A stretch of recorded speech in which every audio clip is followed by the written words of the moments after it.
from Juneau to Seattle. Let's go ahead and get our information in here. PAJ.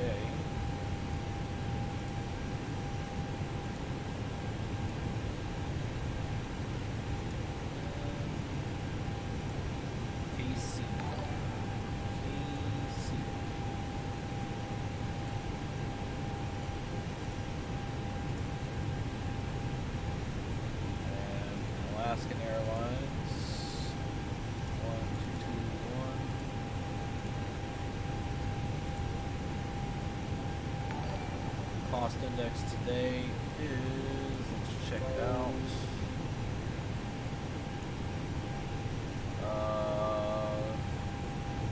49.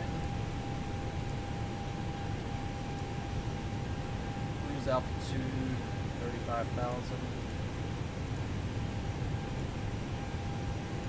Let's go ahead and load. And after that, let's go ahead and get our weights and balances set up.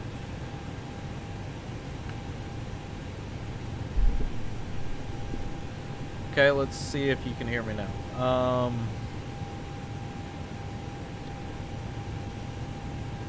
Weights and balances, looks like we're 10,000. Let's go. 10,100, and our weight today is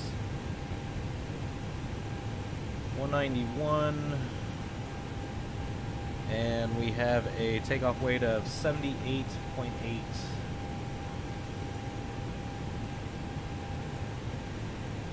So let's bump up that.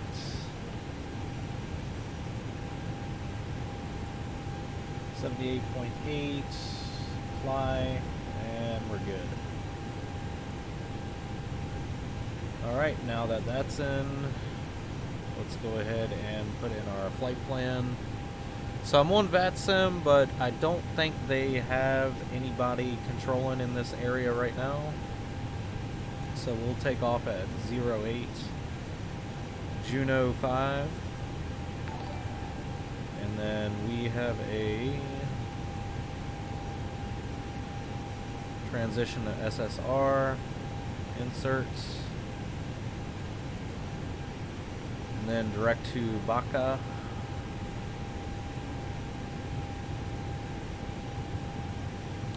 And then from there we get into an airway Juliet 195.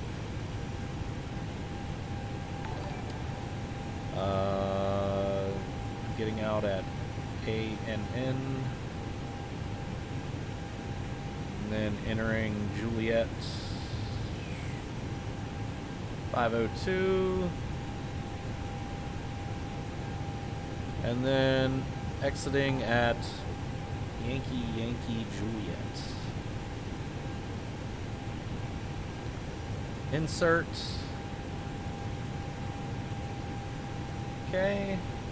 From there, we'll put in our arrival. Our arrival is at Seattle. We're predicting ILS 16 left. Star is Mariner 7.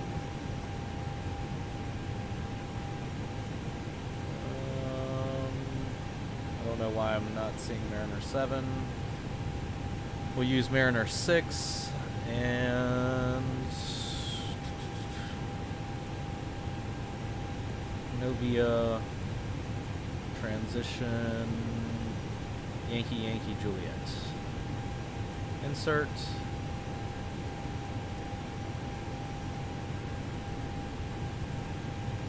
And let's take a look.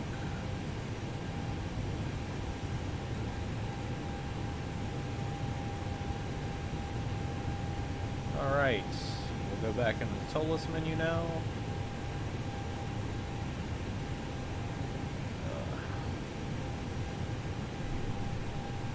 One, and let's put in those V speeds. Perf information is 167, 167, 171. Flaps are 1, and they are up 0.1. Flex temp, no flex. I think the airstrip is too short.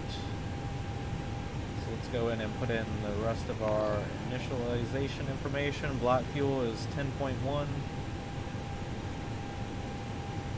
Zero fuel weight is 78 point. Let's go ahead and round that up to 9. And zero fuel weight, center of gravity is 27.1. And alright, well, it doesn't like that weight, so let's see what we can do. 73.5, let's try that.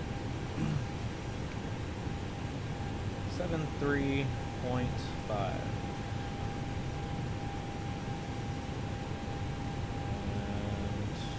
29 for center of gravity.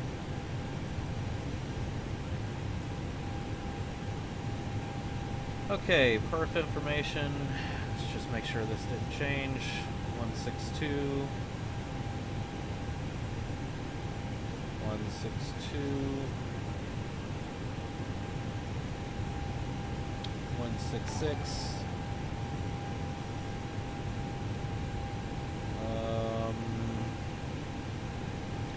Flaps 1, down 0.4.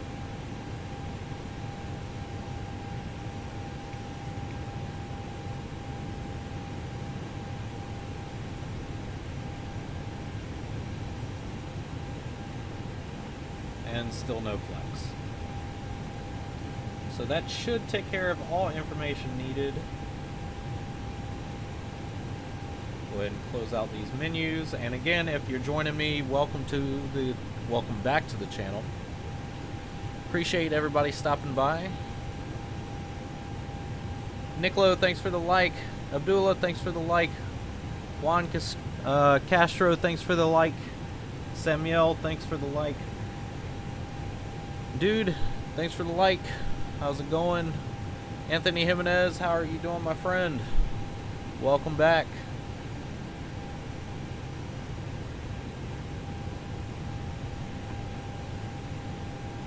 Alright, from there, so I did the modification for the Neo for the 321, and the Neo includes the new engines. Hopefully I don't have any issues. This is my first live stream with this. And let's continue. So let's call for pushback. We don't have any area controllers. Airport PAJN. Looks like our altimeter is 2982. There is some overcast and storms in the area, so takeoff could be a little hairy. I don't think it's going to be that bad though. Broken clouds at 3,500, overcast at 5,500, temperature 09 and dew point 07. 6 miles of visibility, and that should be good though. So let's bring up our airport chart for our departure and our taxi, and we'll continue.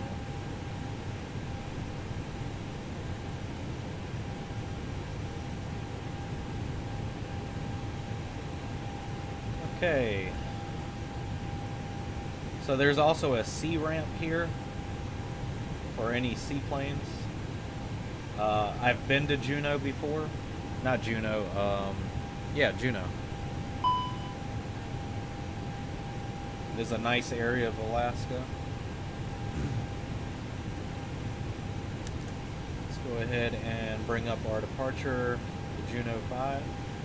Juneau. however you want to pronounce it.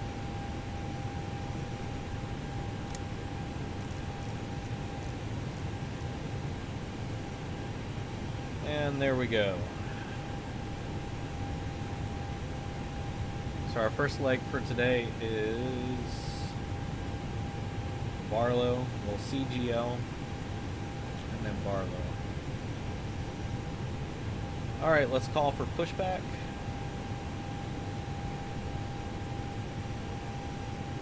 Ground to cockpit. Please show me where you want to go.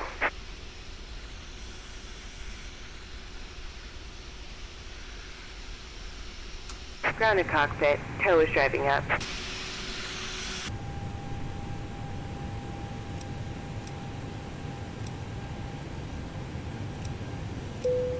Turn on fasten seatbelts.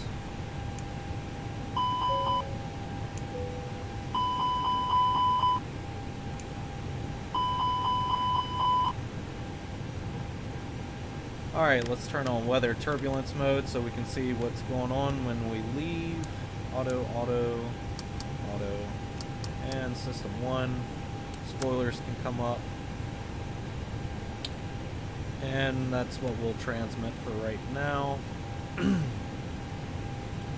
Radios can come on. We'll monitor Unicom. Mustafa, thanks for the follow. Welcome to the channel. Appreciate the shares. Appreciate all doors and everybody hatches are joining. closed. Ready to Matt connect. Davison, thanks for the like. Welcome back to the channel. Vincent, thanks for the like. Welcome back. Hiram, thanks for the like. Welcome back. Alright, so we're on Unicom right now. Just notify all traffic. Paul, thanks for the like. Welcome back.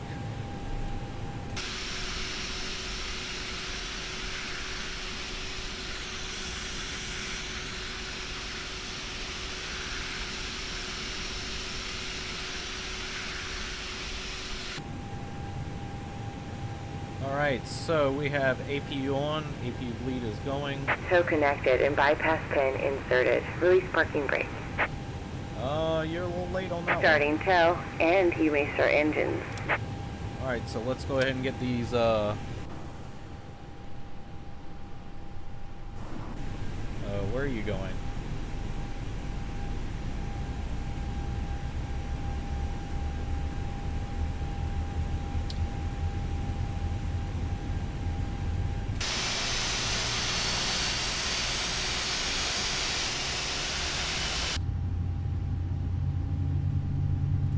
I was about to say what the heck is going on, but looks like we figured it out. I think they're a little drunk today. So these are the new engine options for the 321s.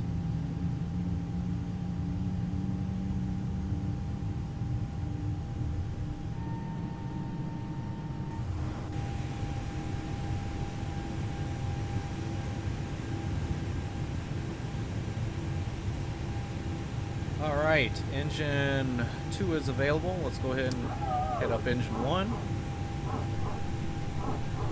That's the PTU if you're wondering.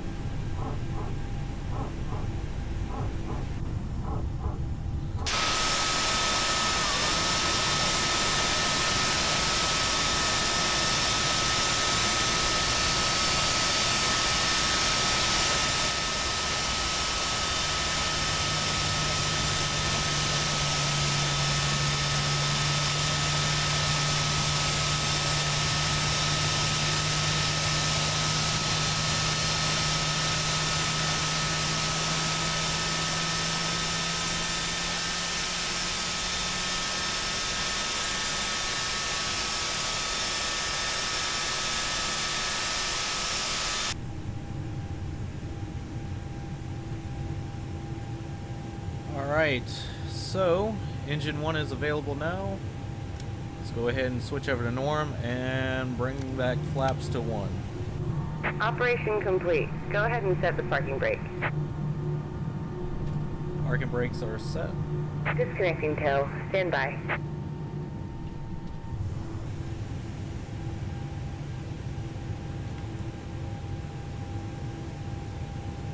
Alright. So now that we're started up, APU can come back off. J-Bads, how you doing, my friend? Welcome, welcome. Tufik, thanks for the like. Welcome to the channel. I have the new engine option for the Solus today. Testing it out, see how I like it. Thought, why not live stream it as well? So.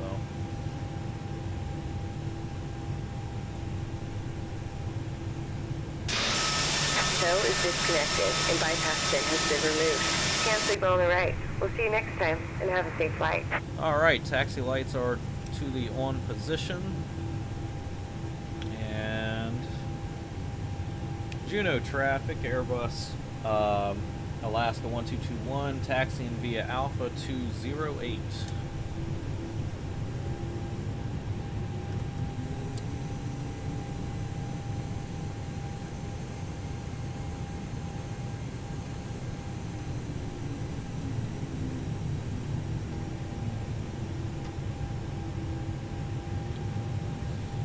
Just got back from work, man. Hopefully traffic wasn't too bad. Know how that Northern Virginia traffic can be.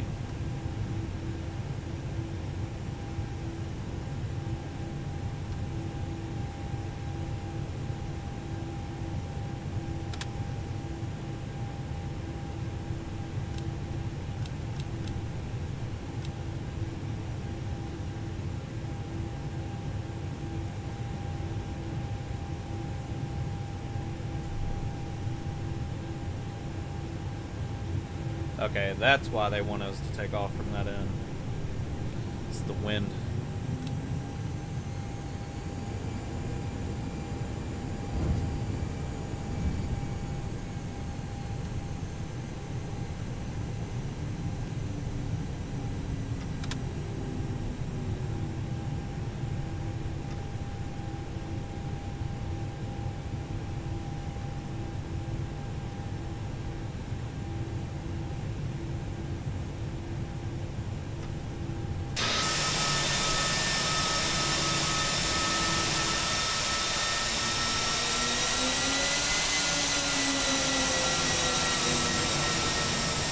I'm not gonna lie, the sound pack is pretty good with this.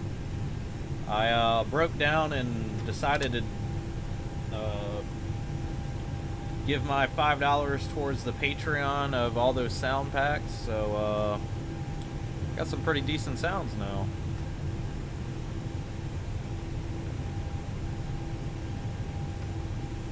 Plus, how was I gonna modify a 8321? I think I'm gonna do the 319 next.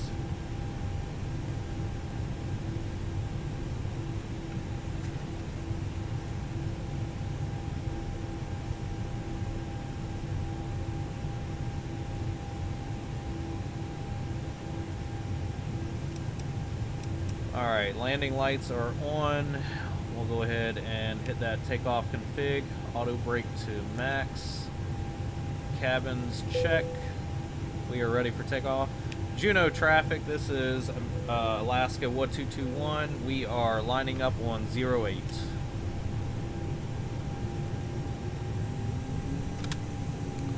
Actually, need to do one thing real quick.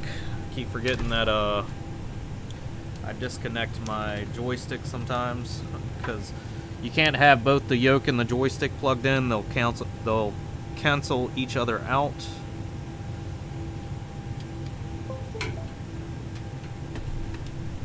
All right, let's get this out of the way.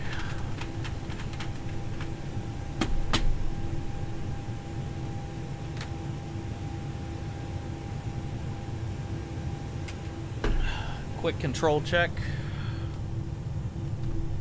Yep.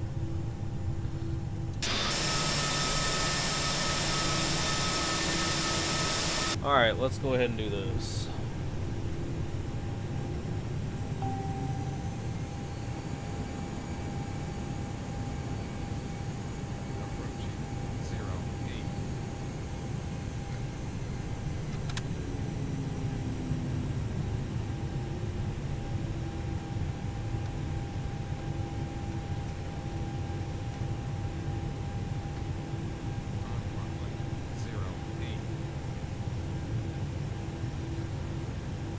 Alright, running up engines, we're going to do a full toga takeoff. Alaska 1221 taking off from 08.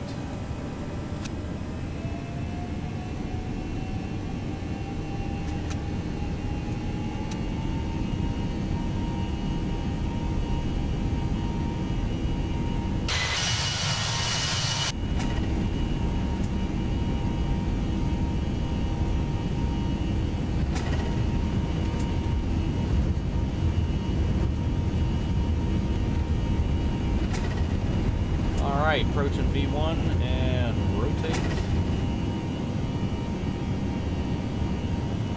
Gear up.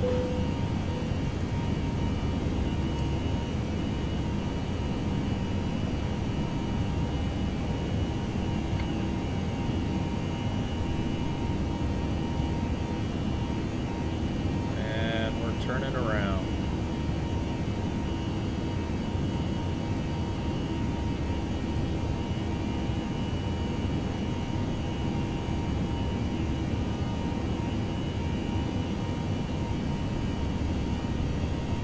Bring it back to climb.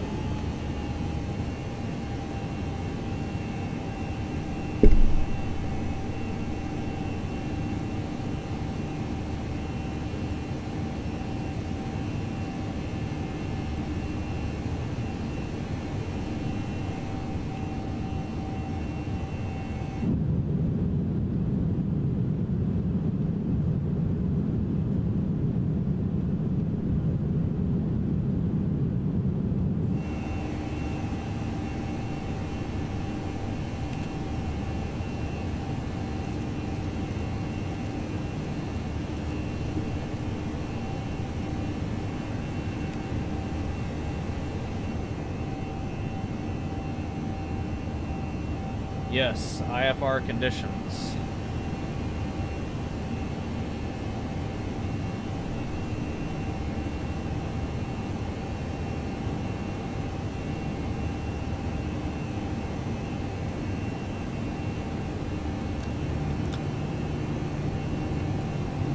Go ahead and put flaps up.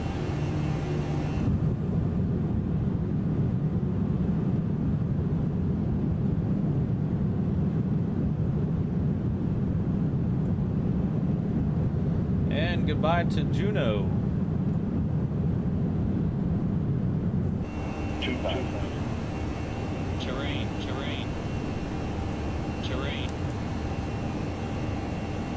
I know there's terrain. Why do you think we're climbing? Anyways. Flaps up. Spoilers can go to unarmed. Climb is still good. Let's check out this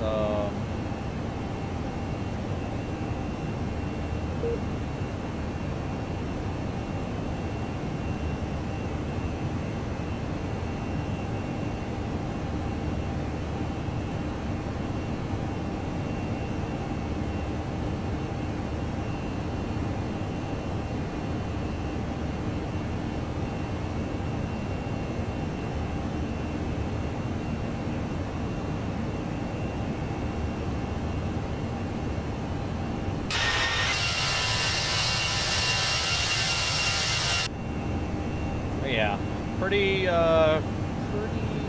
hairy conditions. Let's just make sure that all these anti-ice are on.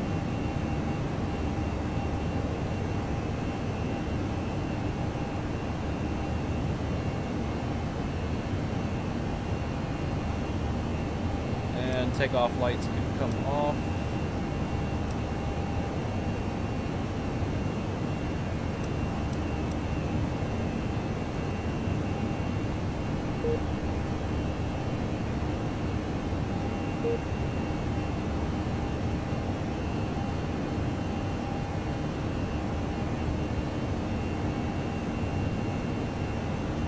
So yeah, pretty hairy right now. Thank goodness for GPS.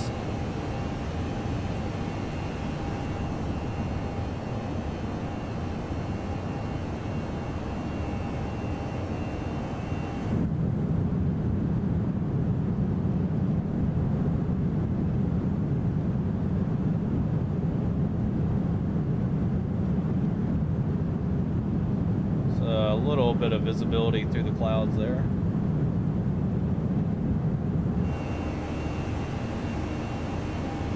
Frames are definitely lacking. Let me see. I need to just halt.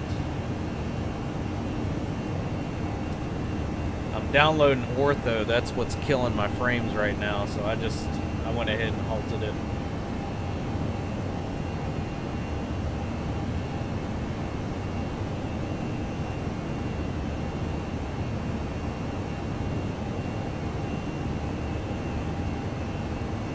Yeah, Fmod.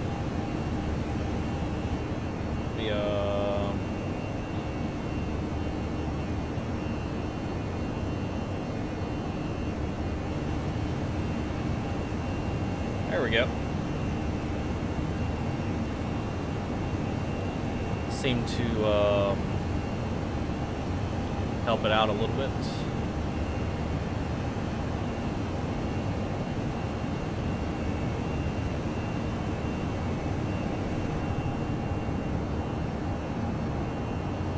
So yeah, once we got above that, you know, bad weather close to the ground, it's actually, I think it's going to be a pretty smooth flight. Yes, F mods for the Neo engine option, new engine option, for the 321, and I'm going to try and attempt the Neo option for the 319.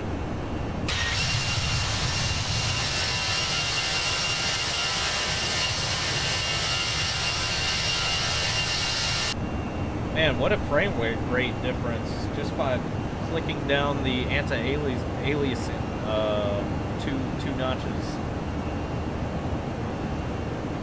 I forget which add-on told me I needed that 4x, but honestly, where I have it at right now is probably pretty good.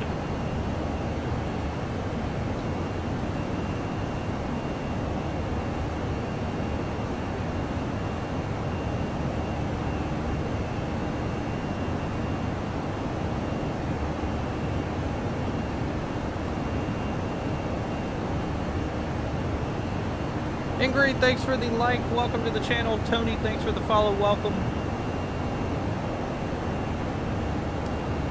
I don't know why my map didn't sync to Navigraph.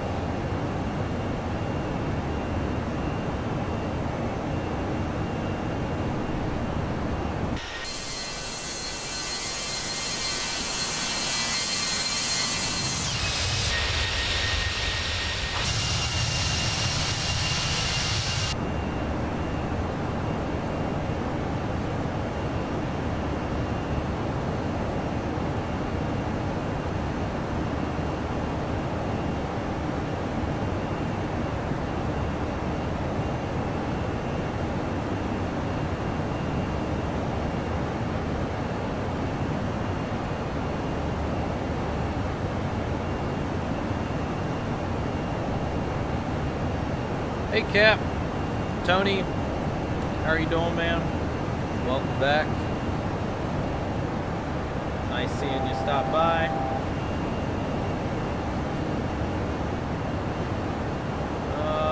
What was that? Kind of sounded like a altitude. Anyways, everything is working beautifully. Don't have any issues.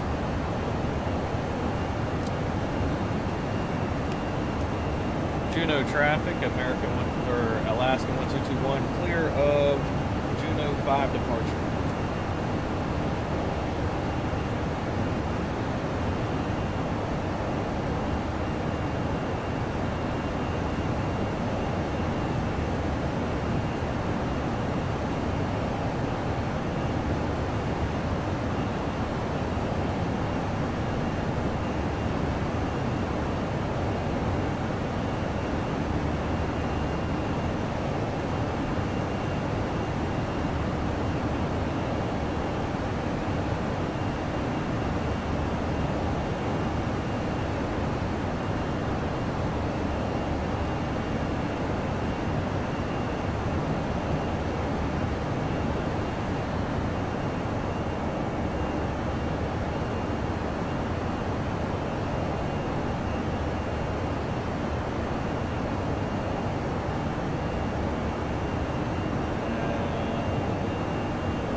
go. When do you want to do a shared cockpit?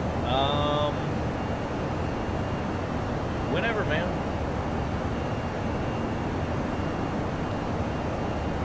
I have this flight. I'm probably going to take a break and then I'll be on later tonight.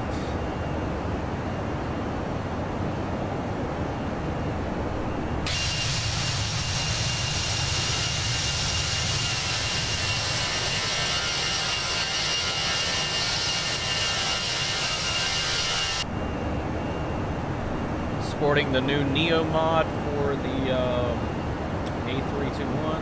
Well, it's not new. It's new for me. Anyways, lights are off.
So I think these are the same engines that are on the Dreamliner. I could be wrong.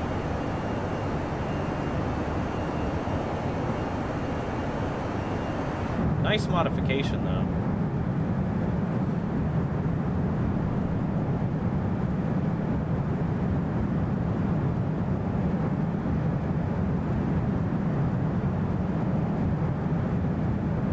Mon, thanks for the like. Cap Tony, thanks for the like.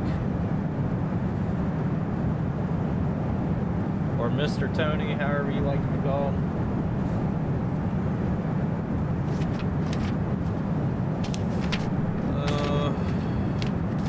Man, I'm gonna need a new notebook.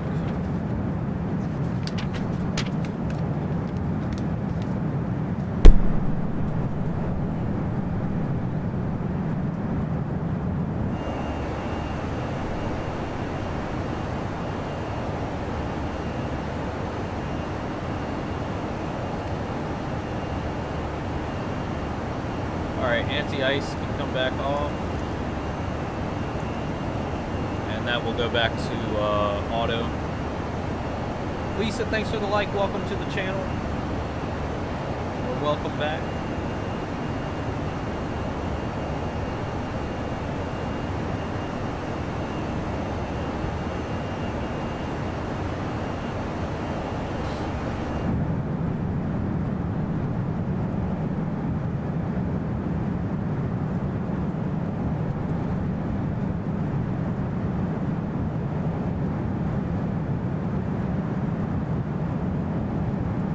Appreciate the shares, guys.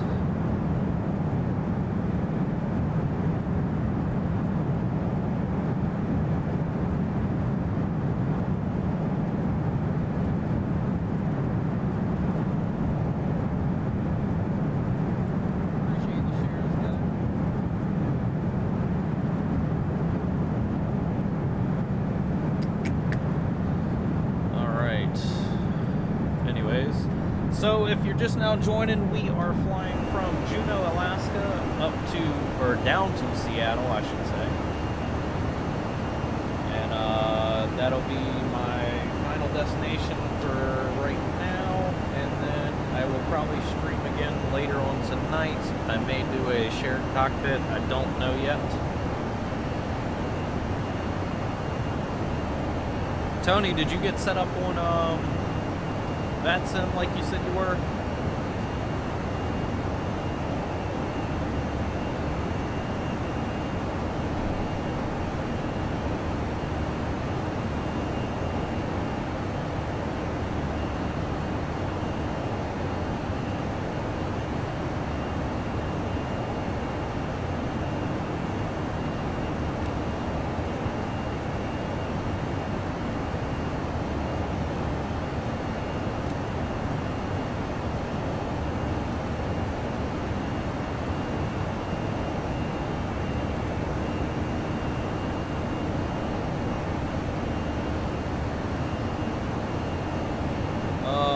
Juan Carlos, I'm using a program. It's free. It's called Streamlabs.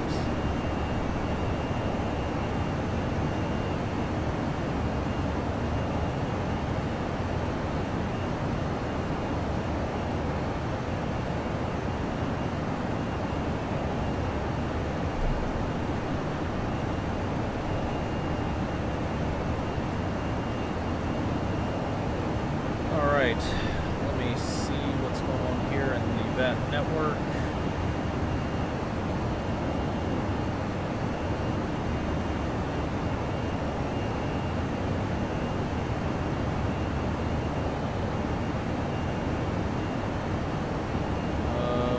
Let's see.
Hey, Mr. Tony, are you still there, man?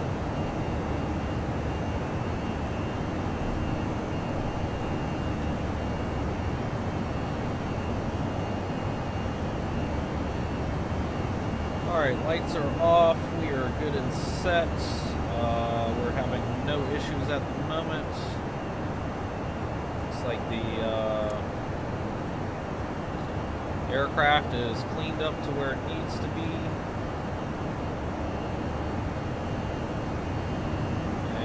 Still climbing. We're at 30,000 feet. We're climbing up to 35,000.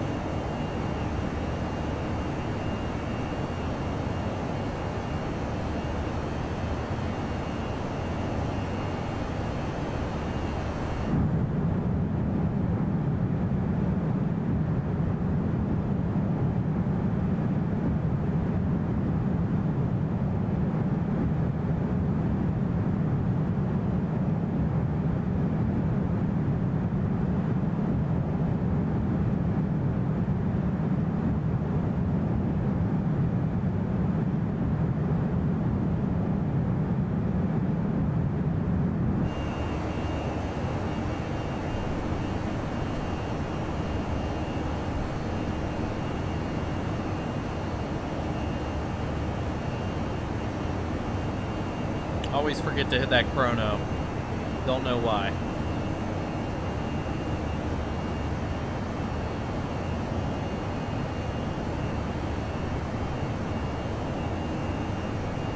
All right. Let's see.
everybody,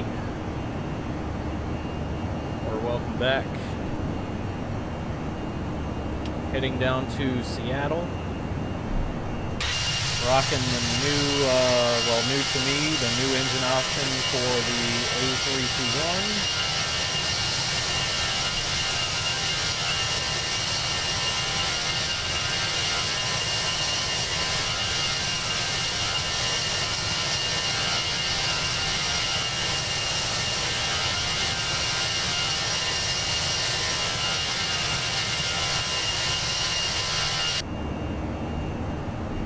Figure out how to get the sounds corrected.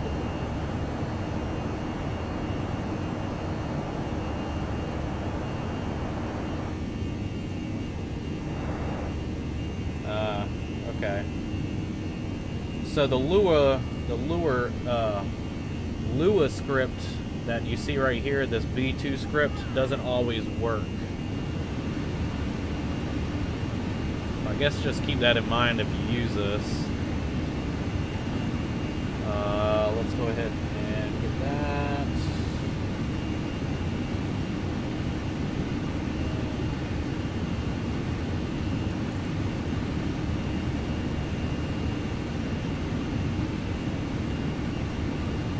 Save.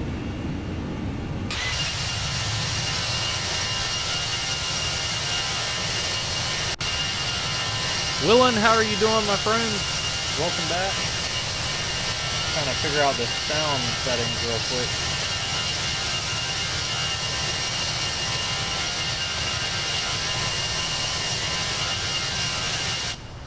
There we go.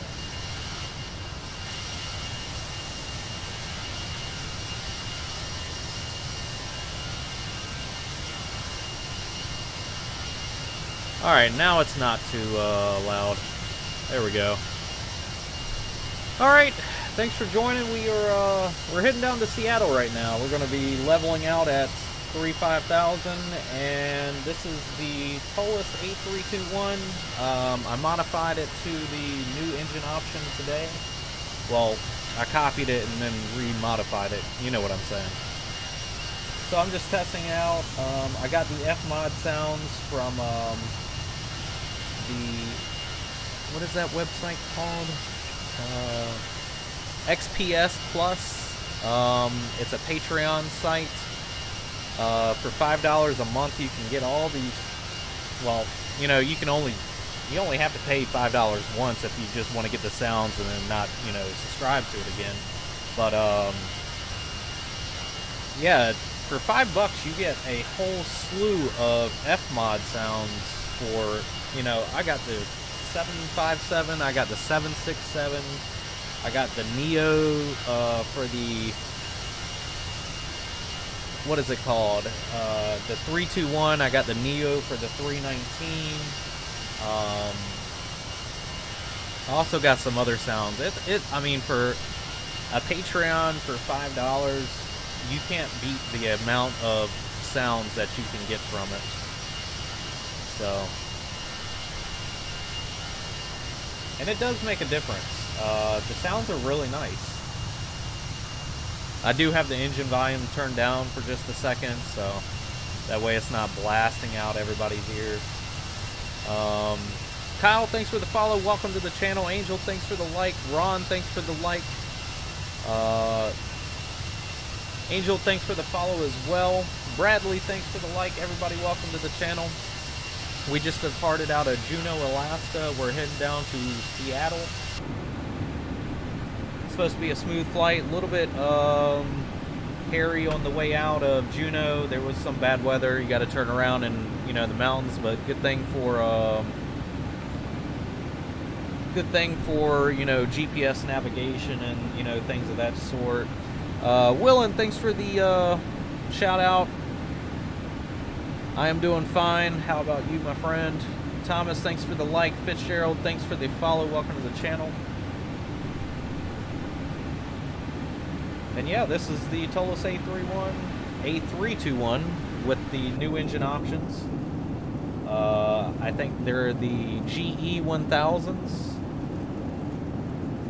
And if If I'm not mistaken, I think these are the same ones that are on the Dreamliner. I'm not sure though.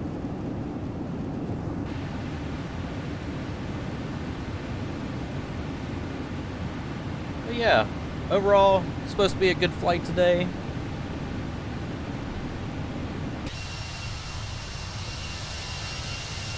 Rocking the Alaska Airlines. I am on VATSIM right now. Problem is there's just really no coverage at the moment. But that may, I think we're going to head into a small patch of coverage somewhere above Seattle. And once we hit that, then I'll communicate with Center and let them know that I'm in the area. But I will not be landing with the Center because they only cover from, you know, the Vancouver area. They don't actually touch Seattle. But who knows? Seattle ATC could come online, and we'll go from there. Anybody has any questions about the aircraft that you see in any of my videos or the flight details that you have seen in the past, just let me know. I do have a Discord. Go ahead and join that if you want to put in flight requests. I do check them regularly. Whether or not I actually choose your flight will depend on the length of the flight and how reasonable it is with VATSIM that evening. Try to do flight request Fridays, but sometimes events take me away from that. I do the VFR check rides that, you know, you can take practice or you can take the test on the VATSIM. And yeah, just let me know if you want to see something or check out the cockpit or, you know, the cabin, anything like that. Just let me know. But as of right now, we got a smooth flight ahead of us. We're heading over to Seattle, and we'll land there. I'll take a couple-hour break, and then I'll probably stream again later this evening.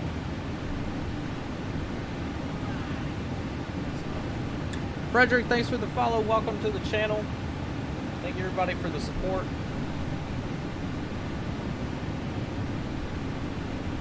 Really do appreciate it.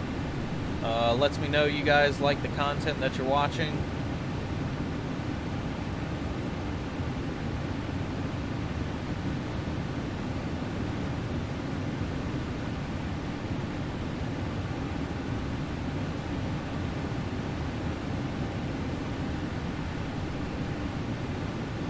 How are you doing, Willen? Welcome to the channel.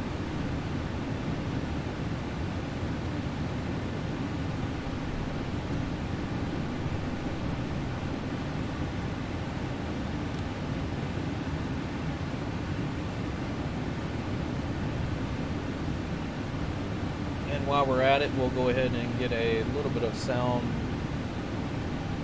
bites on.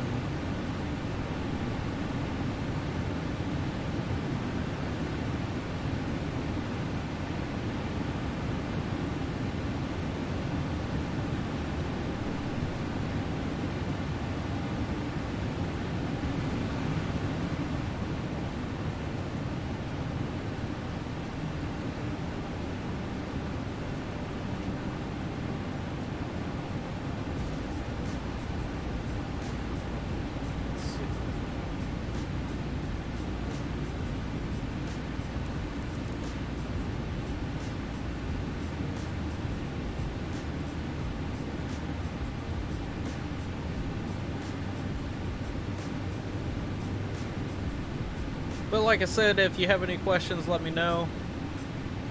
I do try to stream every other night.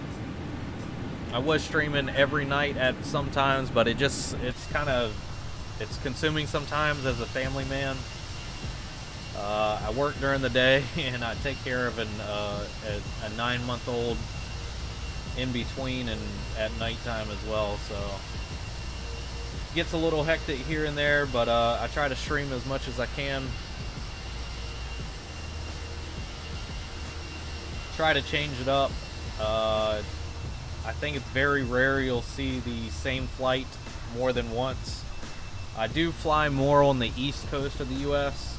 I do fly overseas. I do fly in events in the Philippines. So I know you've seen me in there if you're one of my Philippine viewers.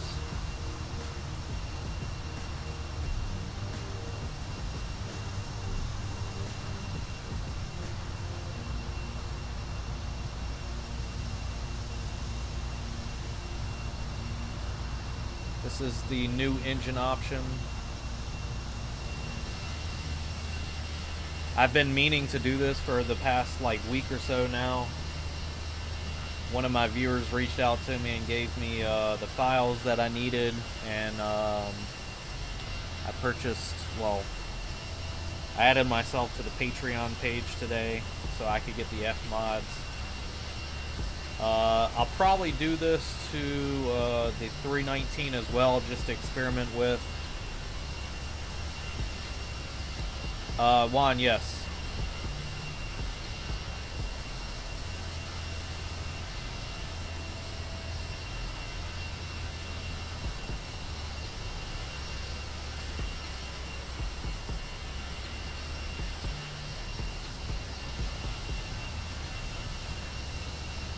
Awesome looking airplane.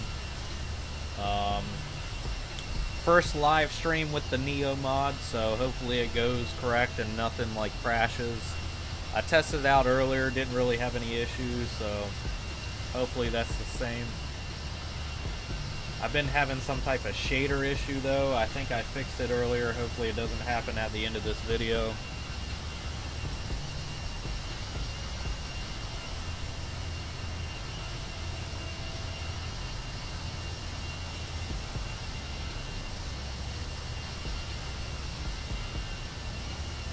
I think I need to start having more events for myself.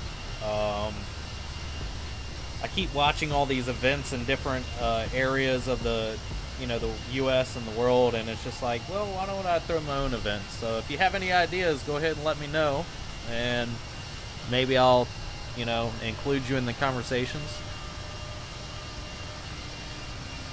Yeah, it also depends on the settings you do with the, OBS Studio. It depends on your PC power. It depends on a lot of stuff, man. It's not just clean, cut, and simple. You have to know how to configure the either Streamlabs or OBS to stream at the fastest quality.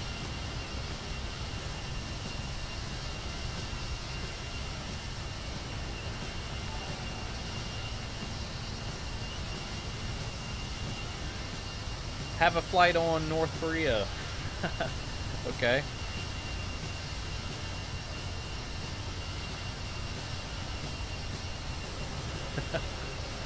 I don't get too many requests to go to North Korea. That's probably why I haven't done that yet.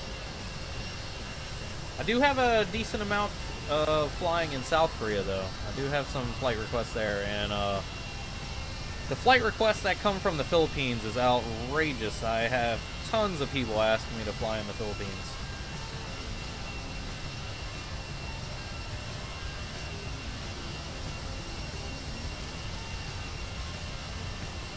So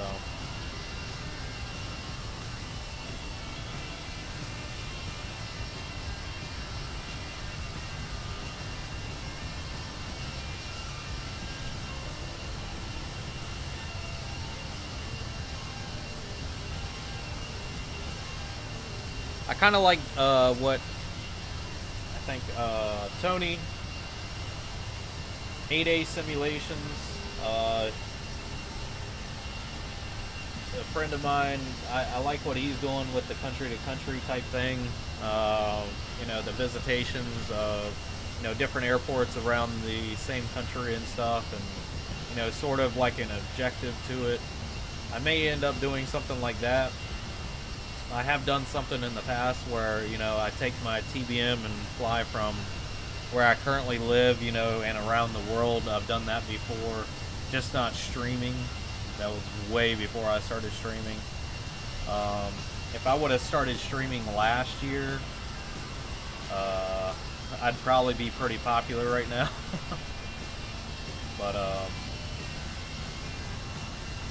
yeah, all those countless hours that I put into X-Plane, and then out of nowhere at the end of February I decided to start streaming. But I've been in X-Plane for, a year plus now, well, almost 2 years.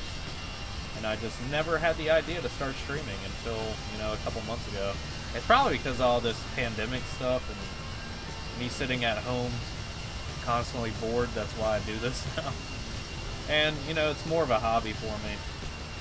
I'm not really in it for the profit or anything of becoming a giant streamer. I'm just in it for the enjoyment. I like the conversations that pop in on the channel, so, you know, if you want to have a conversation, just start chatting away. That's what I'm here for. Get to know people, fulfill some flight requests, participate in events, make new friends. That's what it's all about. I'm not in it for the popularity. I'm in it for the fun and, you know, as a hobby.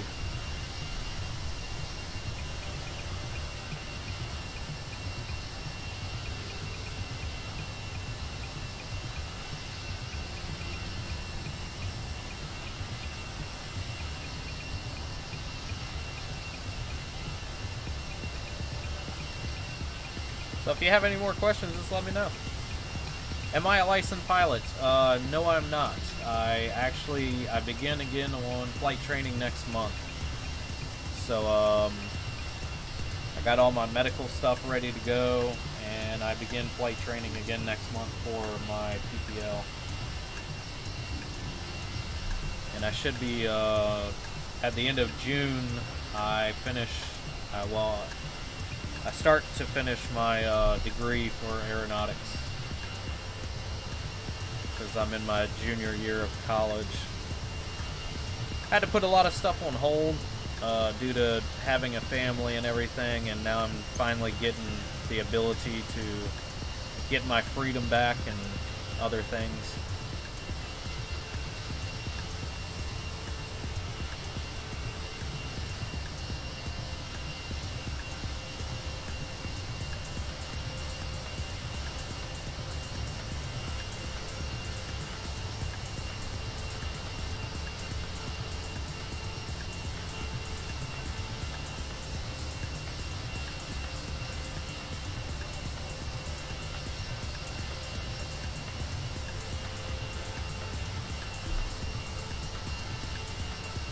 Yeah, so I'm pretty excited. I started training to fly last year, and then I had a son last August, and it kind of put like every life event on hold. And, you know, really kind of reconstructed how I think financially and what I'm trying to do.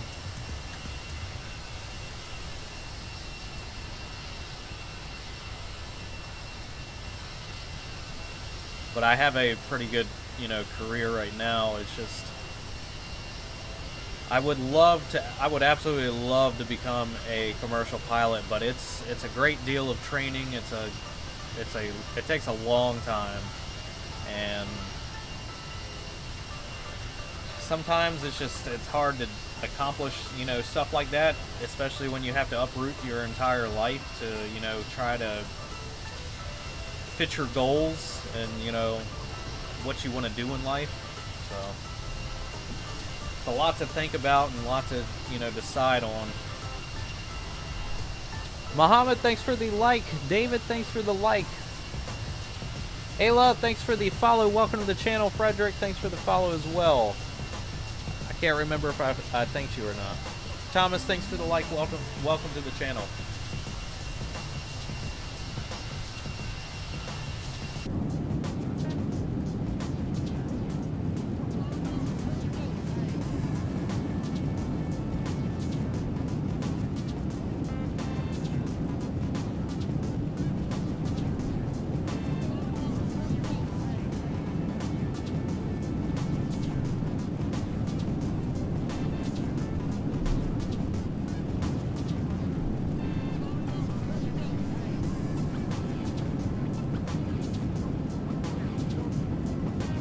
So we don't have but another couple minutes before we actually reach area controller for the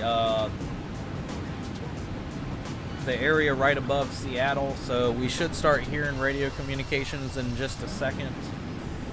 Let me figure out which one I'm about to enter into. So I'm about to enter into CZVR. Vancouver area, I believe it is. Vancouver area control. Let me go ahead and tune that in. 133. 700. 1753. What aircraft is this? This is the Tolus A321. It is a Airbus, and it includes the new engine option. So the Neo package for the new engines, as you can see here, this is a modification. If you purchase this aircraft, you can find these files online for free. You don't have to buy the Flight Factor or the Jar Designs A320 to get these. You can go directly to their forums and download the entire aircraft. You just need, you know, the license to actually use it. But the file includes the engines, and then you can become a Patreon to get all the sound bits for the aircraft itself. And it took me about probably less than 30 minutes to get all this straight and, you know, working. So it's pretty easy to do. Maybe I can put out a video explaining it. I know there's a couple out there, but I've noticed that the videos that I did watch did not include like all the correct links, and they didn't go into like the modifications that, you know, you still have to do. And 21 Vancouver Center, hello, squad 0762.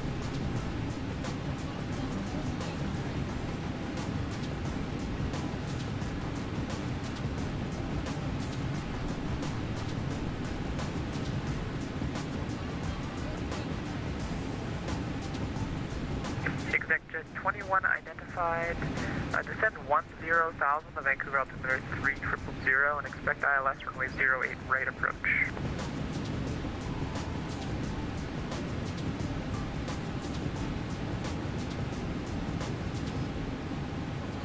Mike November Sierra 001 Vancouver altimeter 3000, taxi runway 08 right via Alpha, hold short 08 right.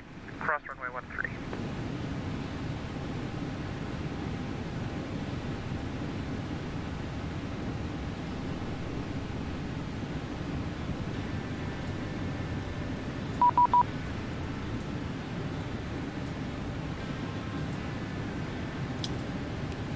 Vancouver Center, Alaska 1221, with you from the north, heading down to Seattle, flight level 350.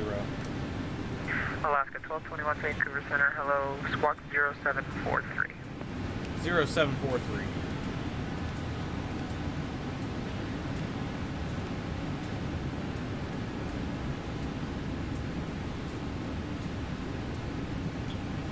Alaska 1221 identified, proceed direct to Victoria VOR Yankee Juliet. Proceed direct to Yankee Juliet, Alaska 1221. Alright, so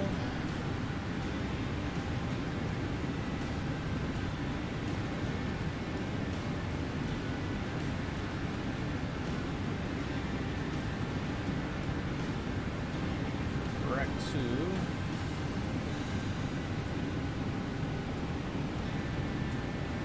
Yankee Juliet.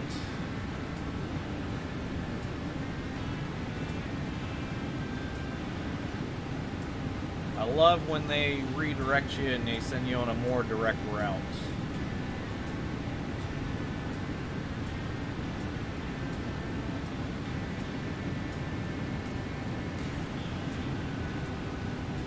So I started with 10,000, I think 100 kilograms of fuel.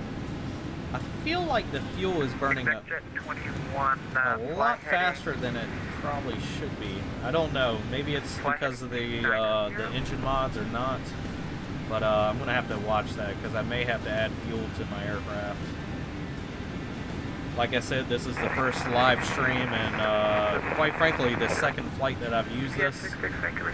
So I'm kind of testing of how it does on the long flights.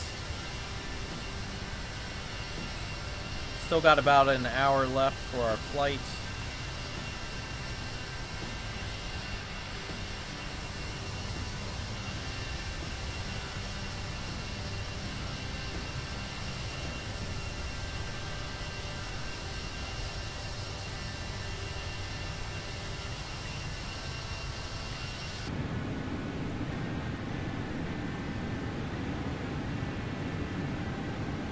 Alright, what can we expect into Seattle?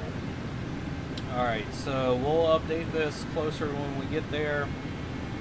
Right now, winds are 250 at 7 knots, 10 statute miles, scattered at 2,300, broken at 3,700, broken at 6,000. Weather is 15 degrees, dew point 09, altimeter is 3003. Okay, so not too terrible. Arrival, we are coming in on the Mariner 7 RNAV. Exit 21, turn left 53.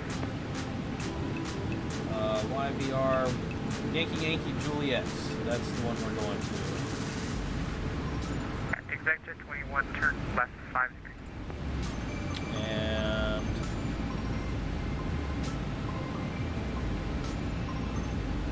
no problem, Captain. I'll see you in a little bit. Let's see. Mike November Sierra 001. We're expecting 110 at 7, clear takeoff. 16 left. ILS 16 left.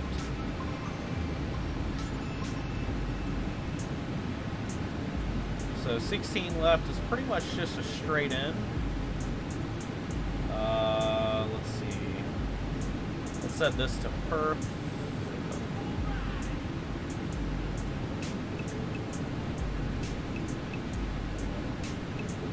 Ben, thanks for the follow. Welcome to the channel.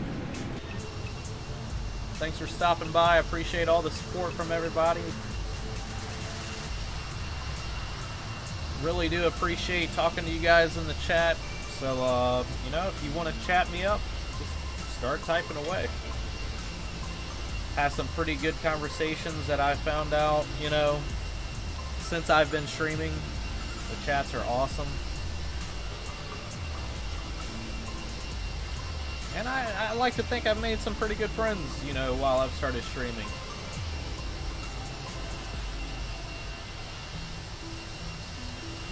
If you're just joining, we are flying from Juneau, or Juneau, depending on how you pronounce it, and flying down to Seattle on the Alaskan Airlines 1221 today. This is the Tolus A321 with the Neo mod and sounds.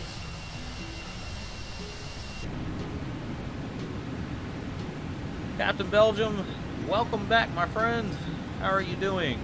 Appreciate the stop by. Captain Arkle, I'll catch you in a little bit. Hopefully you can stop by for the landing portion. In case you didn't hear, we are on VATSIM right now. We are in the Vancouver area control right now. We'll remain in that until just above Seattle. They do not cross the Canadian border for the area controller.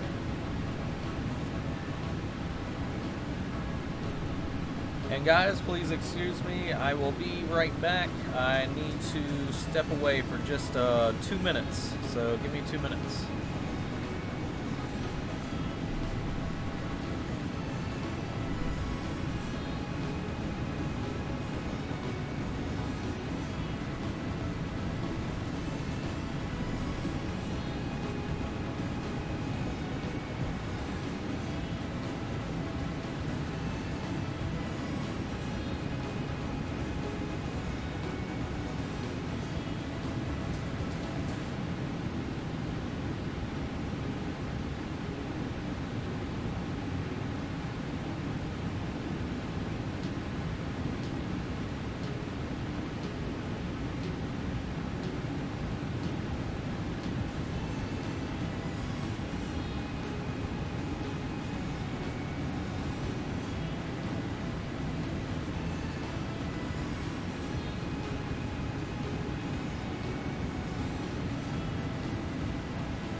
Jet 21 descent 8,000.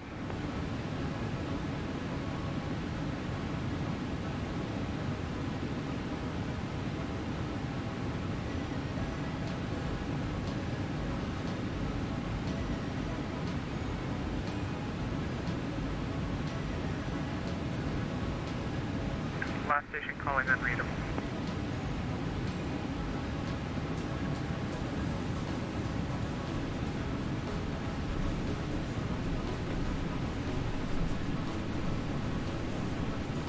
All right. Thanks for being patient. Had to step away for just Mike November Sierra 001, roger. had to step away from the machine here. Go take a quick pit stop. Let's see. Noah. This aircraft is the Tolus A321. You can buy it at the X-Plane store. The Neo mod, which are the engines and textures for the engines, you can get free online through, the Jar Designs forums.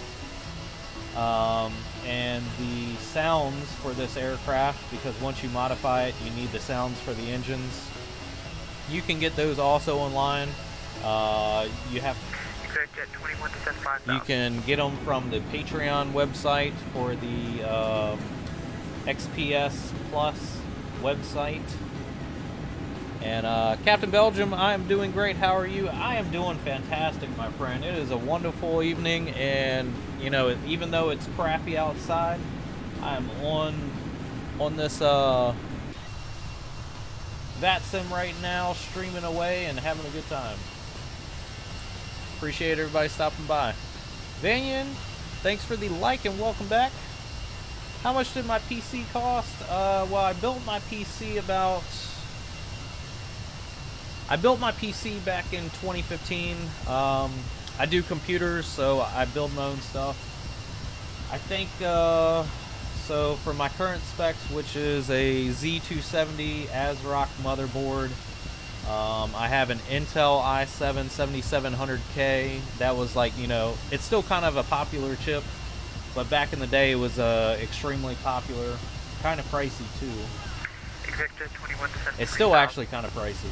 I have 32 gigabytes of Vengeance Corsair RAM at 3200, what is it called? Overclocked timing.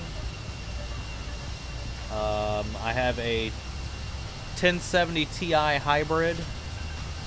I can't remember what I paid for that back in the day, because it was, the 1080s were still in at that time.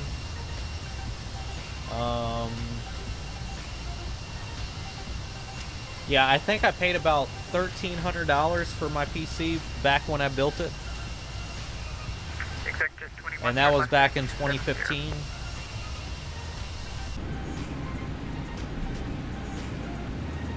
That was back when everything was on sale because everybody was trying to get into bit mining, and all the 1080 Ti's were taken up and you couldn't find them, so I settled on a 1070 Ti hybrid. And so far it's treated me good. It's starting to show its age now. It can't keep up as good as it used to, just because stuff is getting more advanced. And now I need, I need that extra horsepower for my machine. Marco, thanks for the follow. Welcome to the channel. Appreciate you stopping by.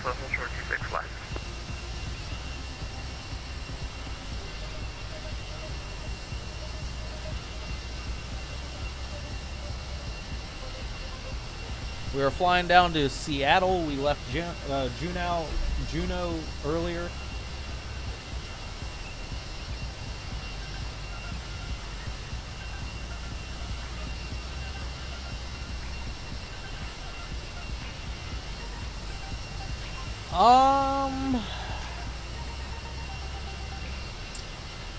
So for $1,100, you can get a pretty decent machine.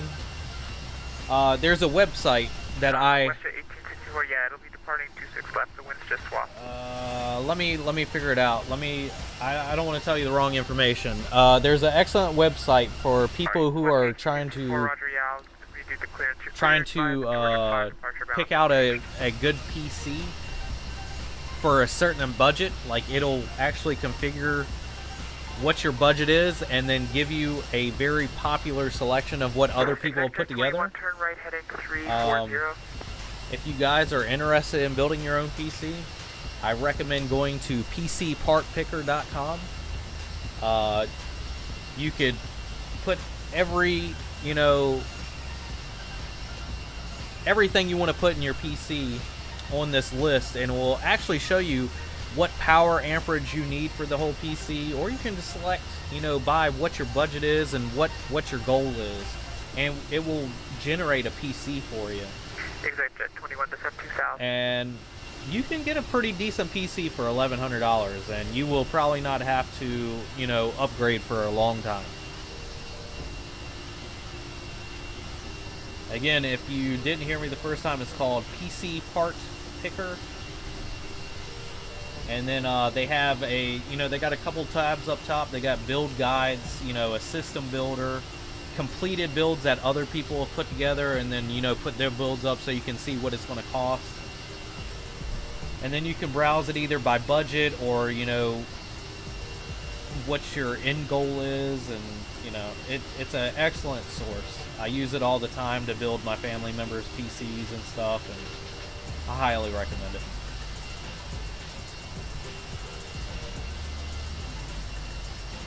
John, thanks for the like. Welcome to the channel. Barbara, thanks for the like. Welcome back.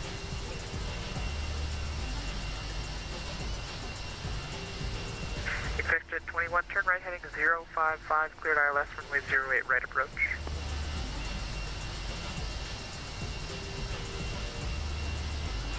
The funny thing is I'm streaming right now and I'm watching other streamers.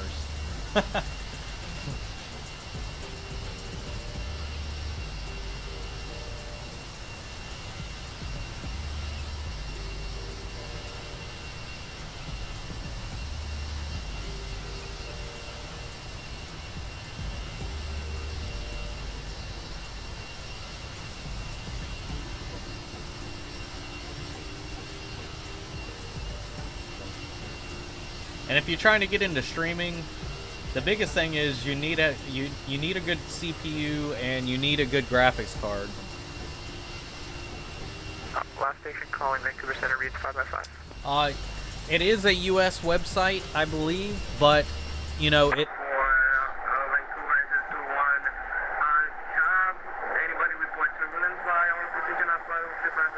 Let me turn that down just a tad bit. It is a US website, but you should be able to get to it, and I don't know how it integrates with Belgium websites and shopping websites, but it actually, you know, whatever parts you pick, it will actually show you the cheapest website to get them from as well. So it breaks it down. You know, you could probably go under your budget if you really wanted to.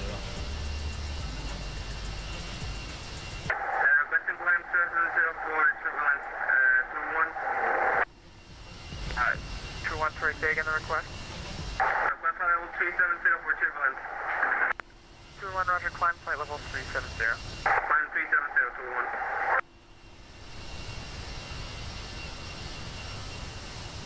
Yeah, no problem. I'll see you at Seattle.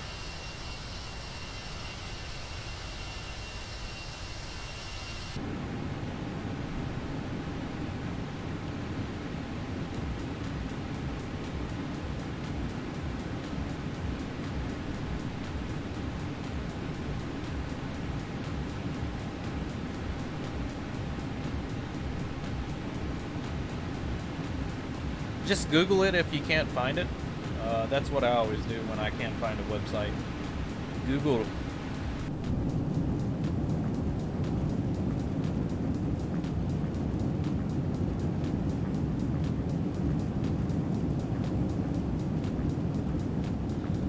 And I would say you always want to build more than you need, because stuff, as you know, things expand and get more advanced, and especially the way X-Plane is going.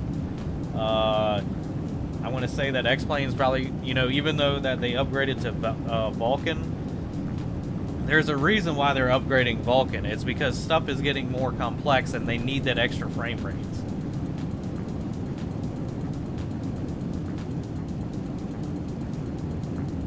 So just plan for the future when you're doing a PC.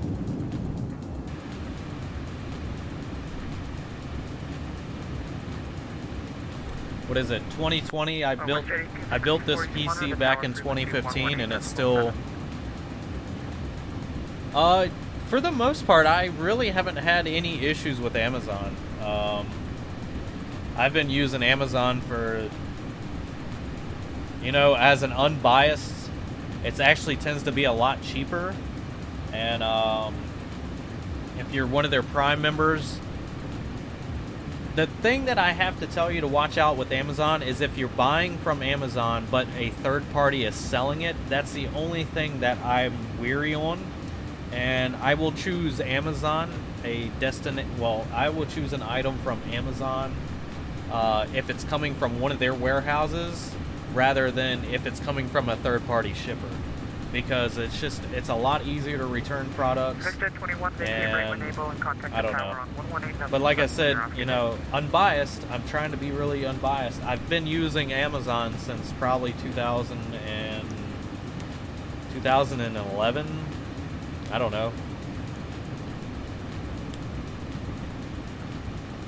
And I don't seem to have any issues with them. And, well, that's why you always check out computer parts. It doesn't matter if you buy it from a store or you buy it from Amazon. When you open that box, I mean, with my experience, computer parts can always be broken or not work. It doesn't matter where it comes from. It's called a dead on arrival. And then at that turn, you just either return it or, you know, pick something else.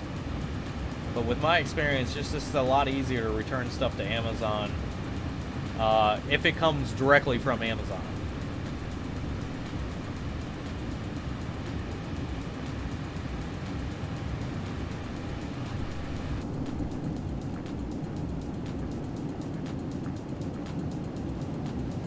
But if you're buying like electronics, just make sure, if you're buying it from a third party, make sure you always read the reviews about the third party, because some of them are extremely shady.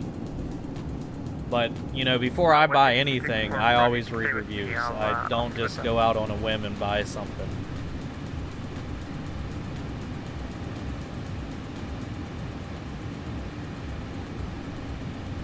Alright, top of descent. Let's see. 298. Okay. Western 1864, he's up now, so if you go back there, 187. Tanvir, thanks for the like. Welcome to the channel.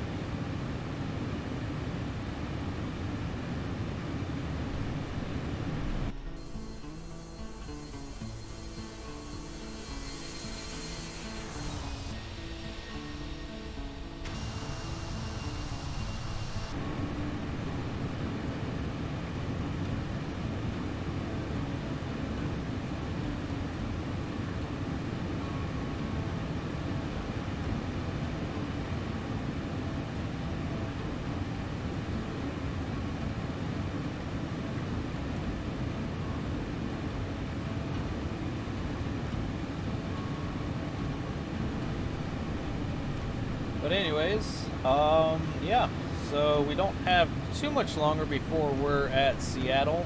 I haven't seen ATC come on for Seattle yet. That kind of sucks. But we can just keep our fingers crossed. Maybe it'll happen, maybe not.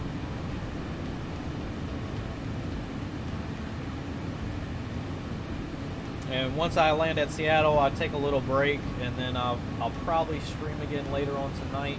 I'm not sure yet, though. It is nice to get a early stream out of the way, even though all of my Philippine fan base is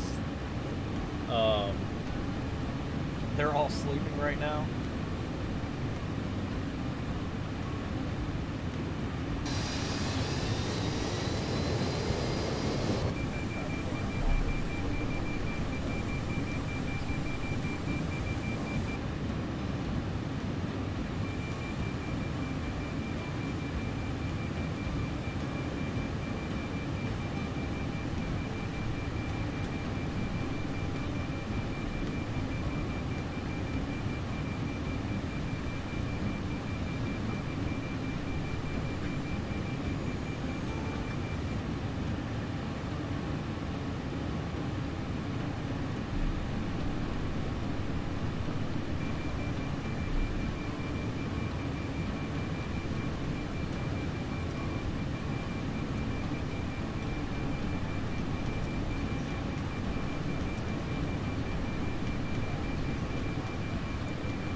Desperately need to upgrade my system, just waiting for Microsoft 2020 before I decide on the hardware. Absolutely, my friend. That is a smart decision. The specs are out online already for it. That could probably give you a good idea of what you need. I would say no lower than a 2070 Super at this point. Definitely. We're tour 1 radio check.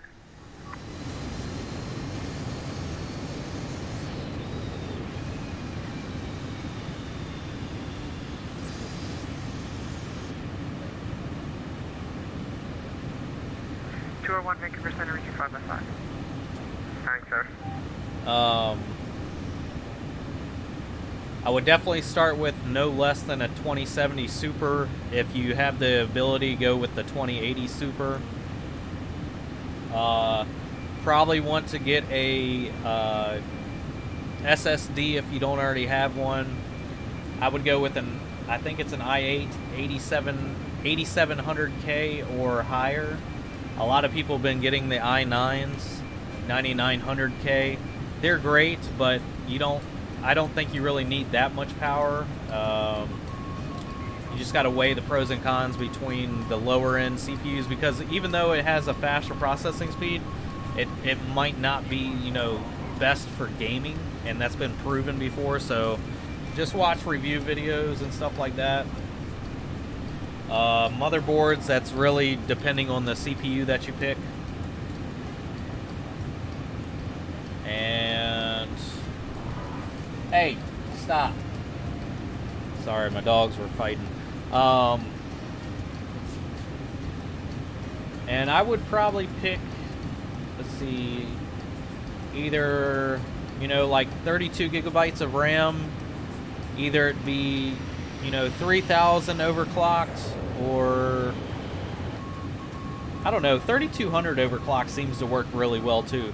You got to watch your timings on RAM. Just because you get the fastest RAM doesn't mean it will always work the best.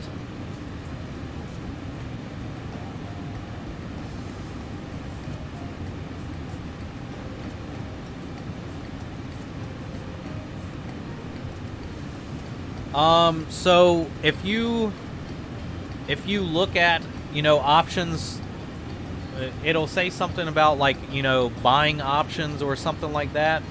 It'll either say, shipping from Amazon, or, Amazon warehouse deal, or it will say under the shipping of who it's shipped by or who it's coming by. Sometimes it'll say, shipped by Amazon but sold by, whoever is the third party.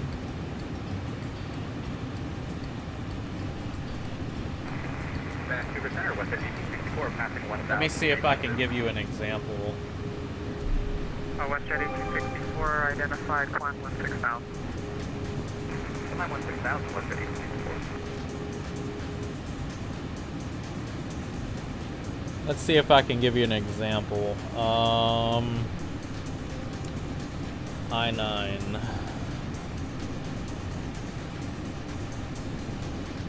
Let's see. Alright, if you're watching, I'll go ahead and show you real quick. So on this web page here, you can see, i9 9900K. It says 27 options, and then you see all buying options. And then as you can see here, prime shipping, ships from Amazon but sold by Micro Center. Now if it's coming directly from Amazon, it will show something like shipped by Amazon, sold by Amazon.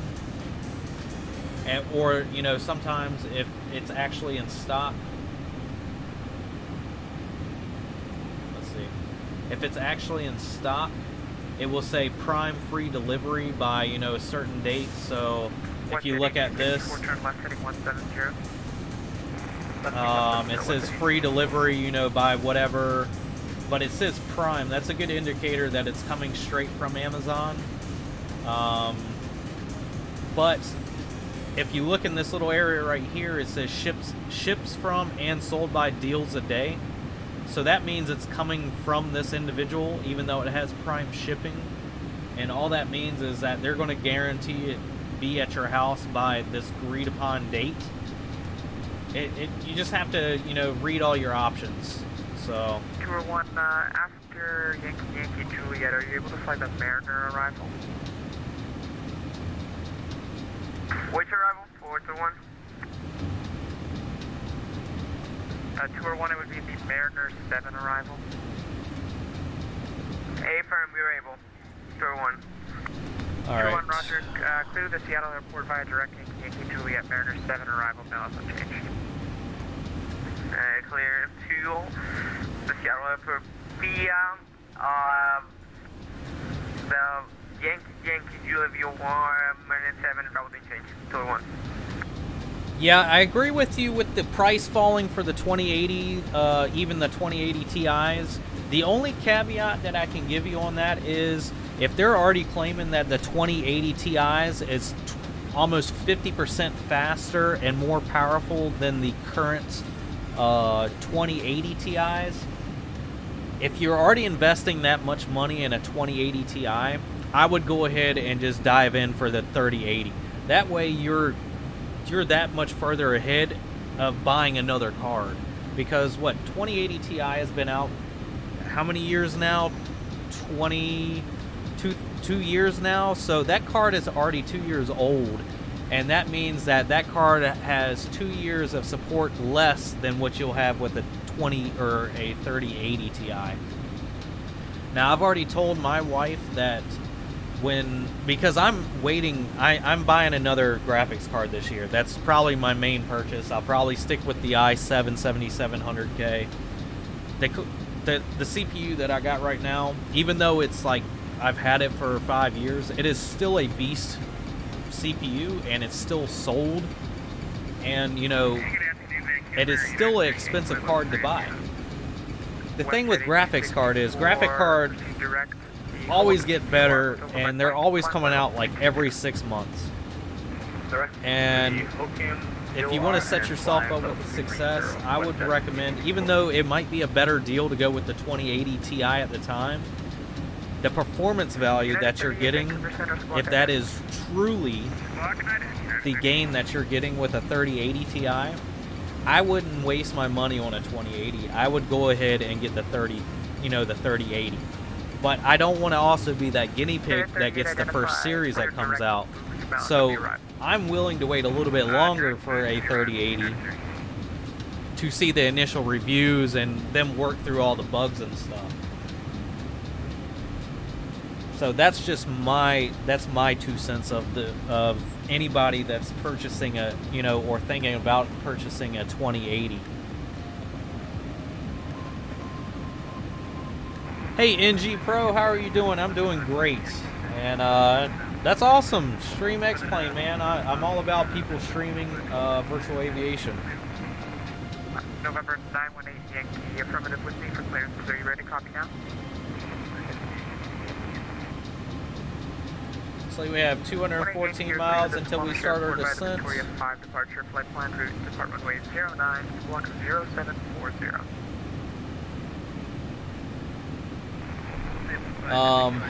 Yeah, so hopefully next month when I actually start flight training again, I'll be posting up. Start up your discretion, call for taxi. RTX 2060, no. If you're going to buy a 2060, you need to buy the super version.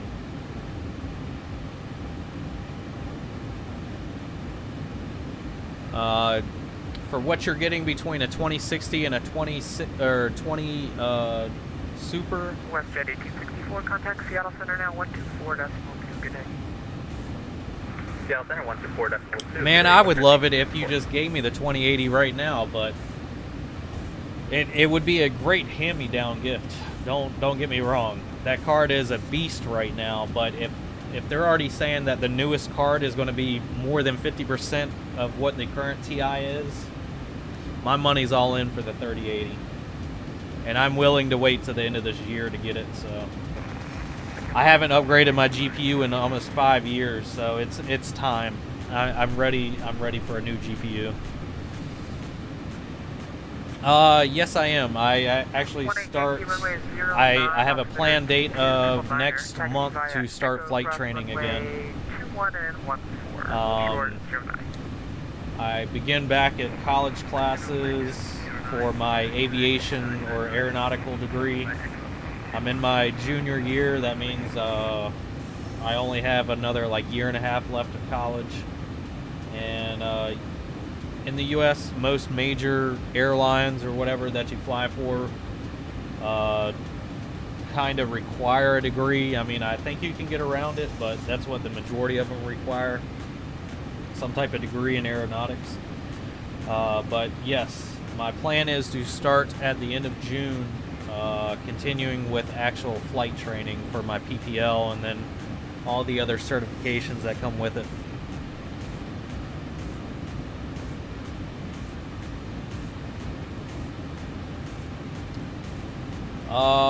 Flight training is hard. It's a lot of study materials and books.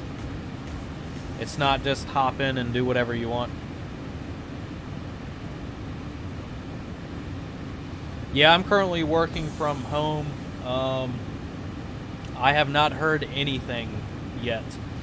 But I work in the IT field, so it's like, you know, we're supposed to be the leadership in, you know, being able to telework and stuff like that.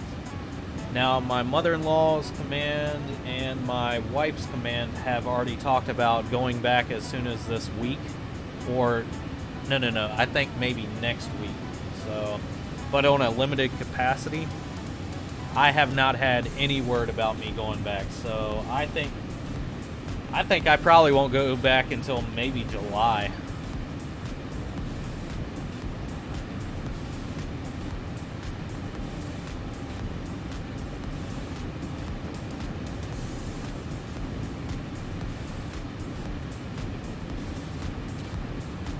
But yeah, so Captain Belgium, so far it's a lot of studying, it's a lot of memorization. I just last week I got my health physical done. I'm cleared to continue flying. I can do whatever. Now, when you become a commercial pilot, you have to see a doctor every 6 months. A full physical every 6 months to fly commercial.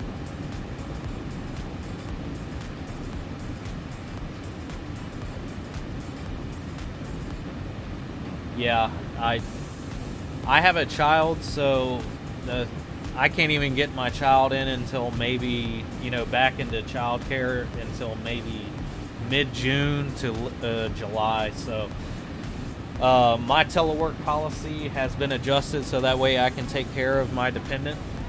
And, you know, so at least my command that I'm working with, they're being very good with me about having a child. And plus, you know, Virginia, the rest of the children are out until the rest of the school year. And they don't even know what they're doing, you know, for the coming back of the next school year. So it's just a whole different ball game when you have an infant compared to a regular child. But I don't know. If I'm not going into, what is it, the office, why am I sending my child to daycare and potentially exposing him when I'm sitting at work?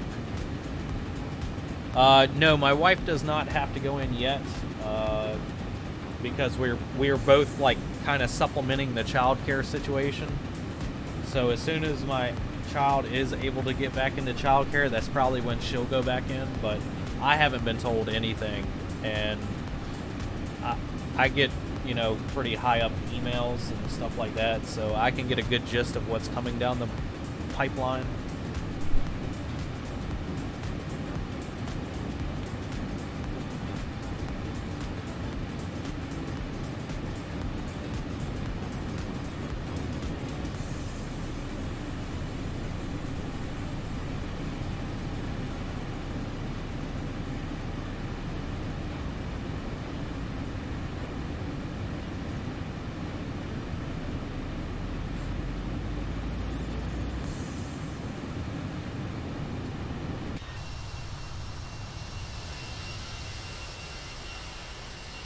So far, I like these engine mods.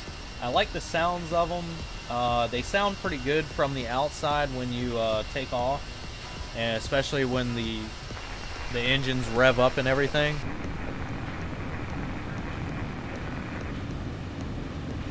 Dash 9141, Vancouver Center. I read you about 1 or 2 by 5, but you're still about 50 miles out of my airspace, so I'll give you a call when you're closer and the voice should be better.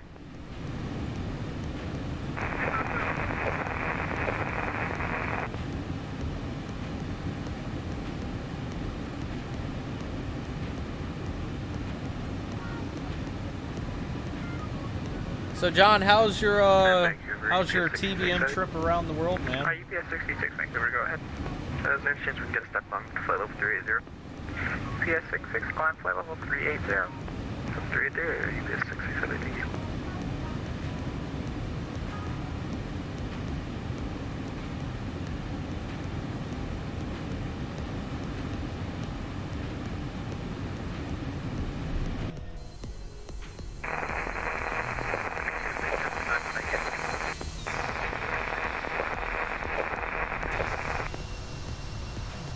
November 918 Yankee, wind 100 at 9, clear for takeoff from weight 09.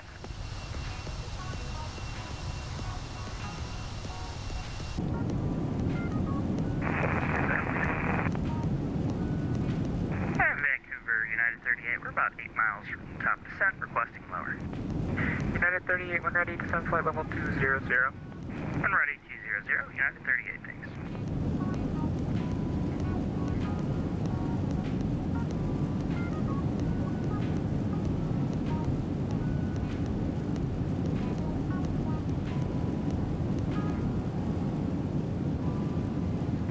United 38, cleared direct stave. That's pretty cool. Okay, Scotland. cleared direct stave, bounce arrival, United 38.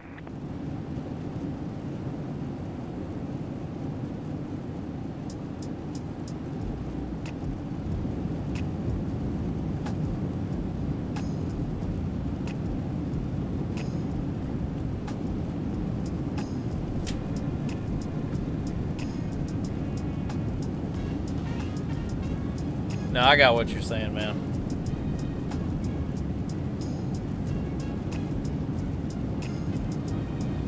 It's one of them IT skills, is learning to read between the lines.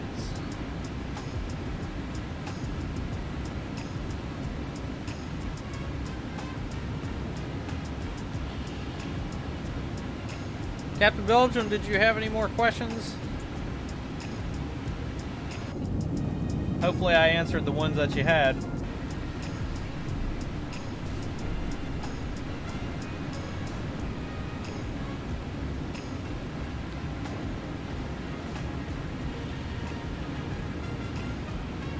I really would like to fly a high fidelity 4-engine airplane.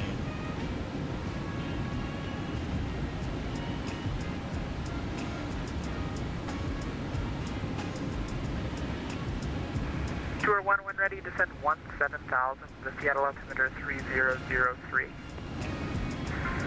when ready, 17,000 in the 3003.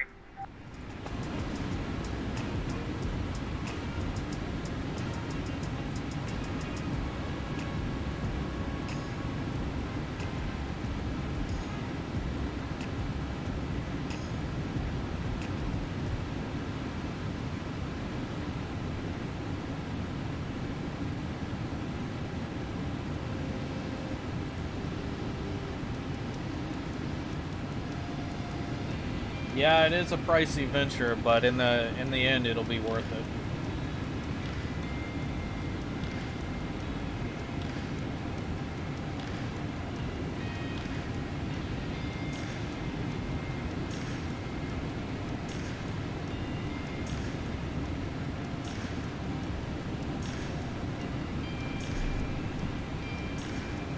United 38, descend 10 to Alpha, Vancouver altimeter 2999. And if you're watching now, if you didn't know, I do stream from YouTube Live as well, so if you ever have issues with the Facebook side, catch me on the YouTube side. All you gotta do is just search IT Fly Guy, and it should be the first thing that pops up. United 38, roger, thanks.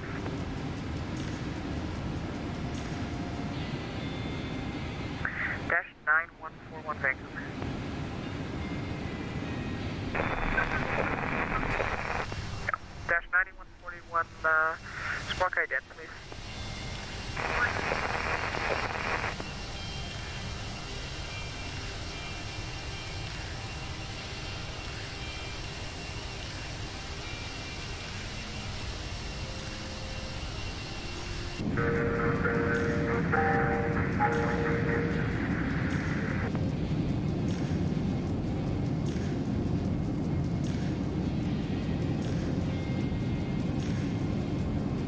it looks like it's getting a little bumpy here. Dash 9141 identified.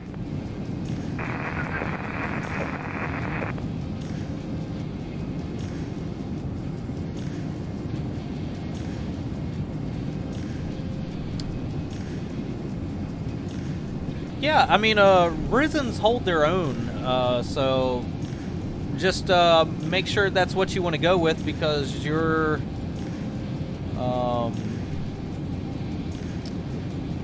CPU choice will affect which motherboard you get, and will also affect how other things work with it. So just make sure, if you want to go with AMD, that you center your PC around that CPU. Dash 9141, I have a small reroute if you're ready to copy. Dash 9141, Roger, you're cleared to Vancouver via direct Powell, Papa, Oscar, Whiskey, Oscar, Lima, and then the Whistler 6 arrival.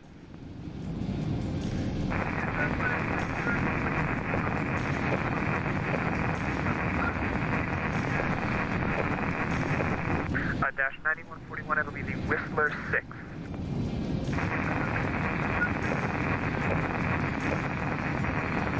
Dash 9141, read back correct, and you can proceed direct Powell when ready.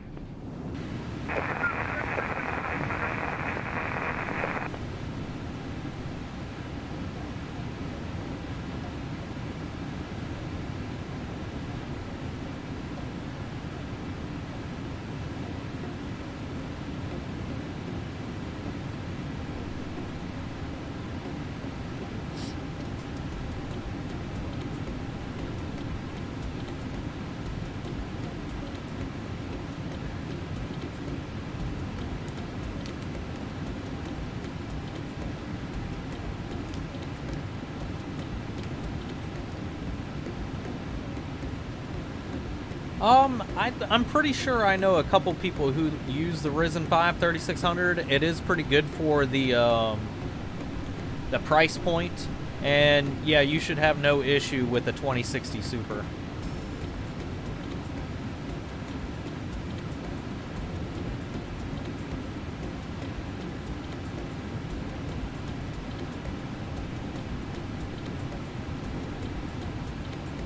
But like I said, man, you got to look up reviews and stuff like that when you piece a PC together. You got to figure out what works with what. I have a good deal of knowledge, but I don't have everything, because I haven't, you know, like I said, I've used the same PC for 5 years now, and it's starting to show its age. But when I built it, I pretty much, you know, I researched it very thoroughly. Going to Seattle 124.2, thank you. See, Bernie, thanks for the follow. Welcome to the channel.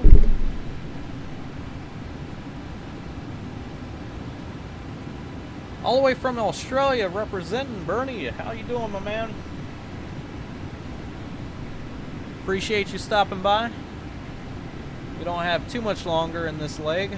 We're going to be on the ground in about 28 minutes.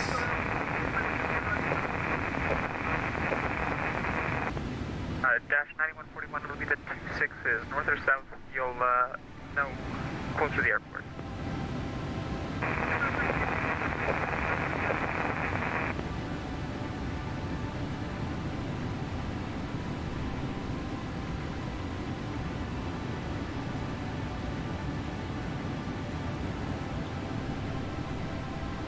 So we got a top of descent of 91 miles. So probably about 30 miles out. If I don't hear anything, I'll go ahead and request a, you know, to send at pilot's discretion. VBS official, how are you doing? Welcome to the channel. Thanks for stopping by. Just starting to get into flight sims. It is an awesome time to get into flight sims. It's an awesome time to be alive during this flight sim period, especially with the new Microsoft Flight Simulator 2020 coming out. They are really going to change the dynamic of the entire sim community. I guarantee it. Once that, when that product hits markets, I guarantee you're going to see a wave of change that you've never even expected before. Because basically everybody's going to reverse engineer what Microsoft is doing and then apply it to their products. If they have the resources, that is.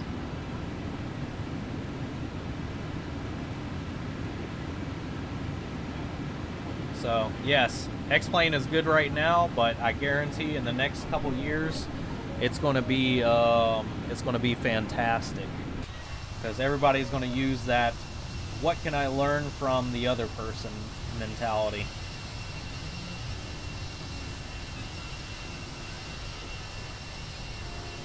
Looks like it's clearing up a little bit. Clouds are becoming more broken. That's good. We are expecting decent, pretty calm landing conditions. We're getting pretty close to our approach star.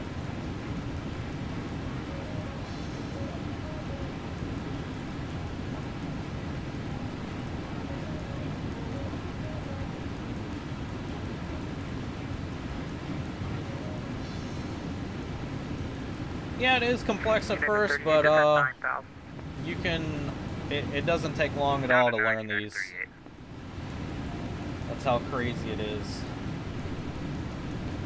Now, learning how to actually pilot it, that could be a different story. Learning the systems and everything are pretty easy once you get the habit of it.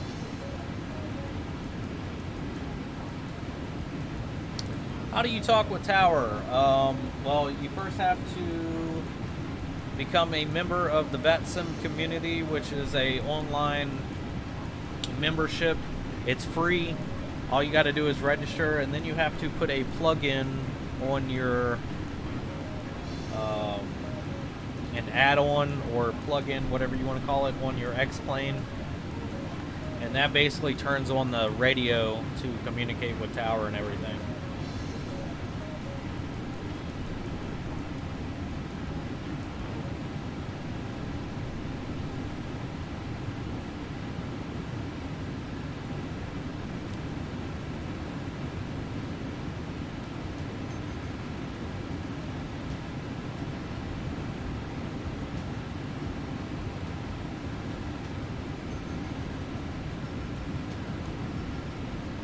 Ivan, how are you doing? Welcome back to the channel. Thanks for stopping by.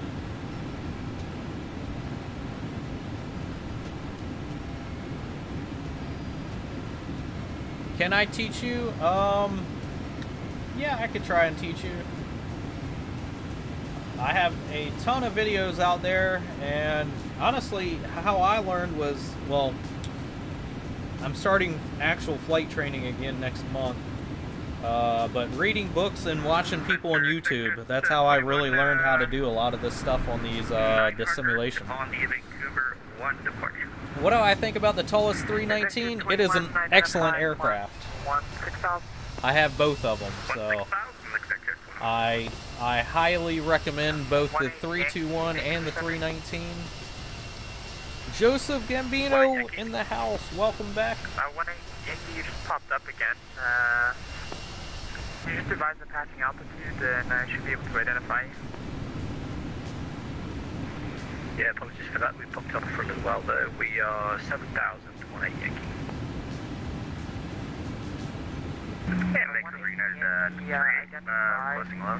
Fly heading 030. Enter destination data, so let's go ahead and refresh this.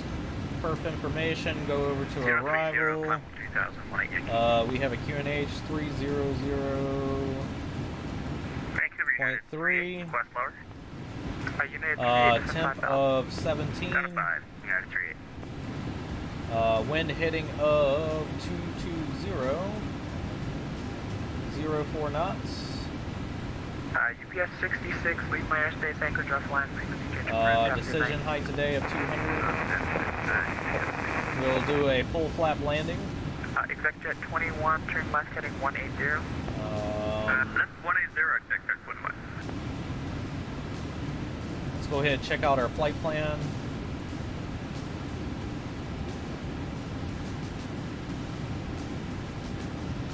And we're pretty much a straight-in approach, so that's pretty good. Let's go back to our flight plan progress. Good there. Set that back to arc. So it looks like we're flying into some clouds. I don't know if there's any precipitation, but I'll go ahead and put on anti-ice. Window probe heat is already auto.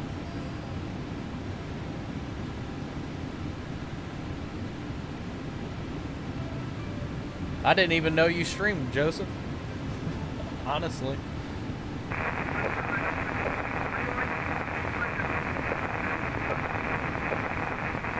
Or did I? I don't know.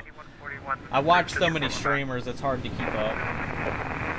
To be honest. United 38 descend 3,000 unrestricted. 3,000 unrestricted, United 38. Let me see.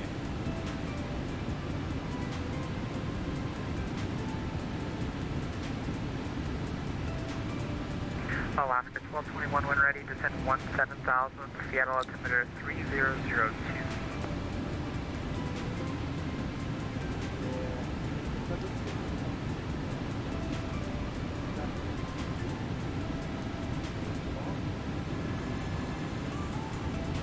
Is your channel name Joseph? Or is it November 9188. It's not Rare Fieto, is it? Airport, direct to the field. Because if it is, I never put one and one together, I guess. United 38, cleared ILS, runway 26 right approach. Any chance we get 26 left, United 38? United 38, cleared ILS, runway 26 left approach. Okay, cleared ILS, 26 left approach, United 38, thanks. Alaska 1221 when ready, descend 17,000, Seattle altimeter 3002. Alright, when ready, descend 17,000. Probably going to just start descend now. Roger.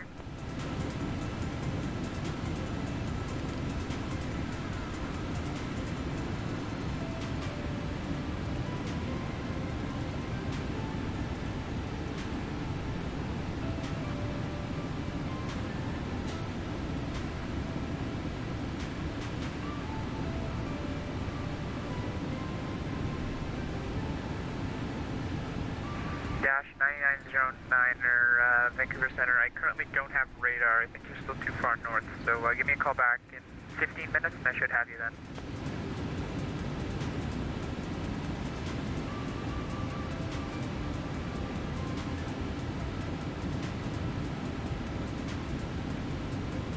Executive 21, climb flight level 280.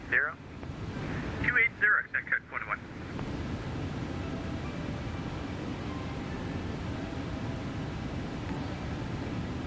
Executive 21, proceed direct to Seattle VOR on course. Direct Seattle VOR and then on course for Executive 21. Alright, so we're on our departure or descent. Can you tell us something about the changes in 1.03 in comparison with 1.02? I think it was various flight and texture changes, flight dynamics and texture changes. I can't really describe because honestly I haven't noticed any difference.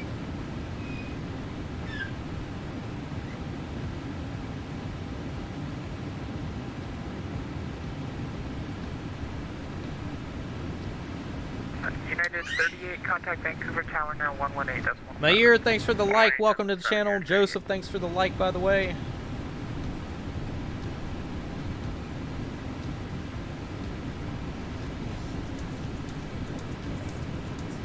Gotcha. I need to follow that, Joseph.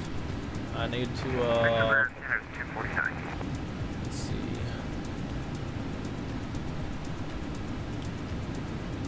Air Canada 249, Vancouver Center, squawk, ident, please. Let me, I'll search real quick. Yeah, you've never said anything about it before, so I didn't even know you did.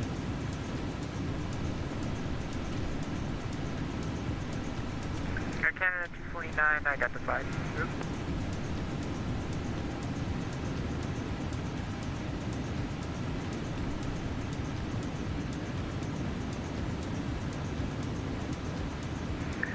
Center 18 Yankee.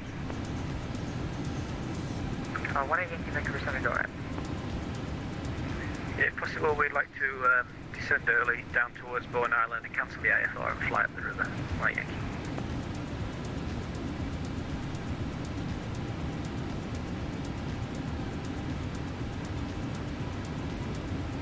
November 18 Yankee, roger, for now descend 5,000.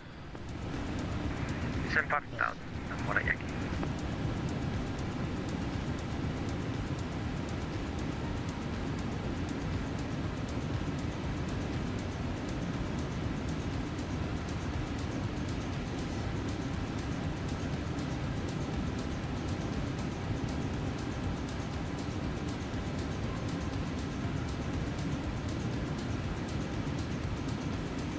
I found you.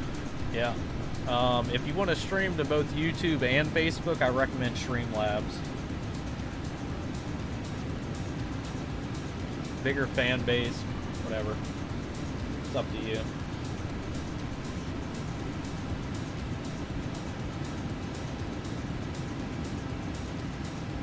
Executive 21, contact Seattle Center now 124.2, good day.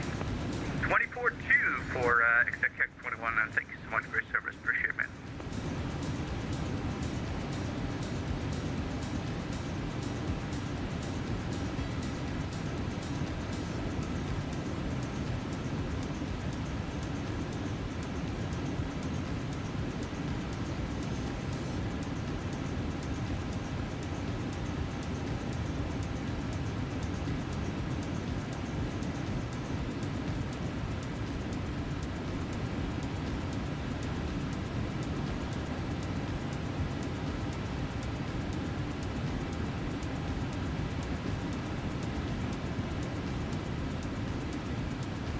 November 918 Yankee, turn left heading 310, I can get you lower on that heading. 310, 18 Yankee.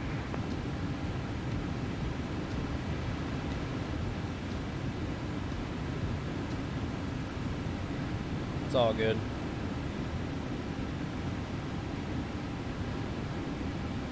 Alright, thanks again, Ivan.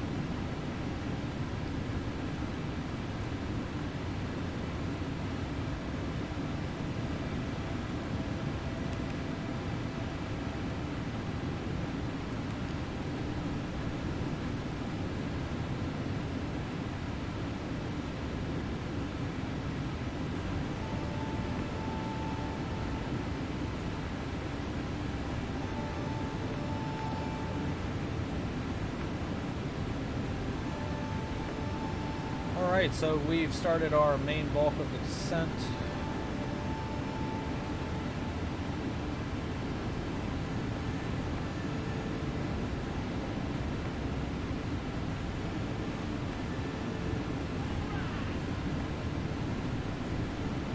Ben, thanks for the follow. Welcome to the channel.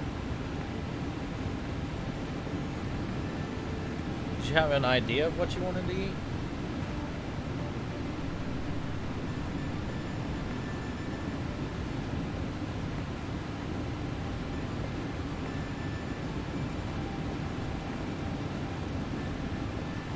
Okay.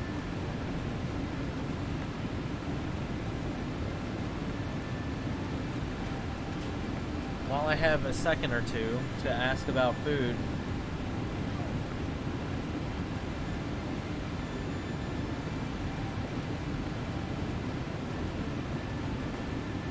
you want me to grill steak?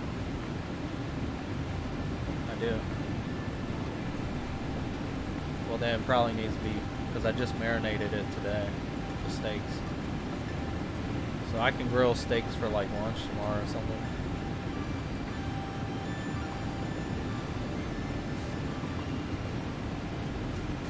Okay, well, I'm gonna get back to this because I only have a couple more minutes. I only have like 11 minutes left.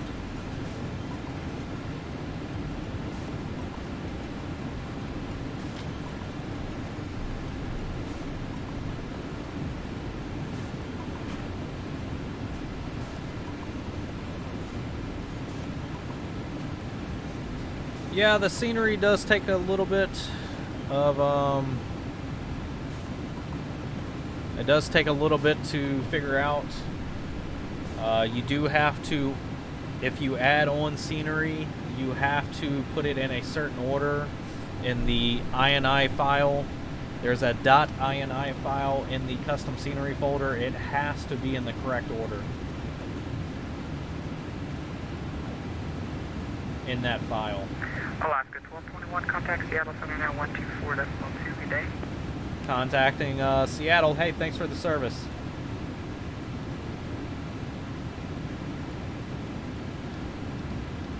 Seattle Center, Alaska 1221 with you at 20,000 descending to 17,000.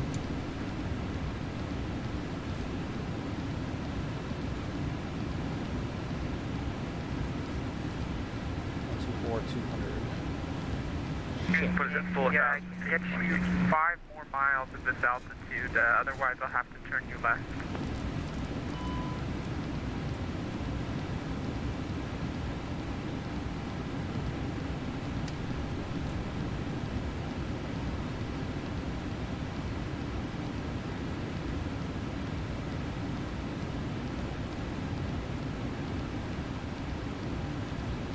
Seattle Center, Alaska 1221 with you at 19,000 descending to 17,000. Alaska 1221, Seattle Center, descend via the Mariner 7 arrival to Seattle, altimeter 3002. Descend via Mariner 7 arrival and have current weather. Alaska 1221.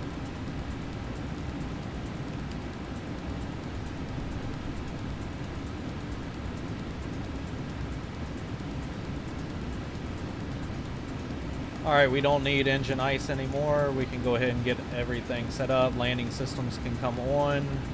We're at 18,000. I think you said 3003, so let's go ahead. Exec 21, you can climb, maintain level 310. 310, Exec 21.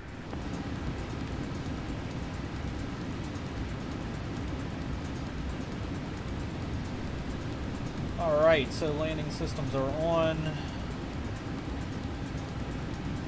Confirm ILS for 16 left.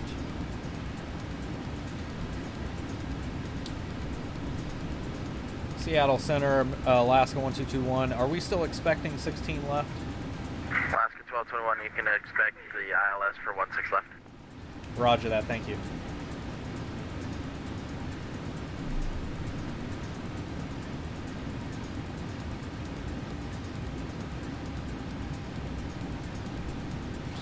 It's a simulator. Yeah, it is a simulator. How am I responding to voice, microphone, and a service called X-Pilot? Flight level 340. Question 1864, climb, maintain flight level 340. Climb and maintain flight level 340, Westjet 1864. Alaska 66 Delta, 16 left, line up and wait. Line up and wait, 16 left, Alaska 66 Delta.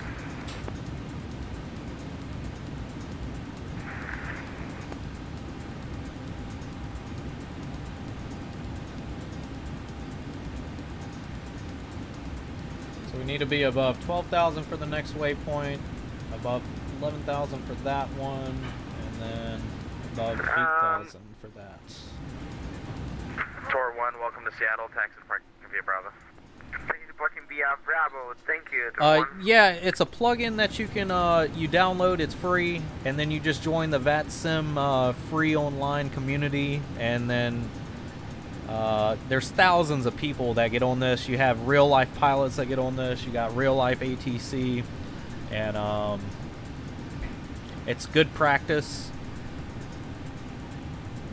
You just have to turn it on pretty much.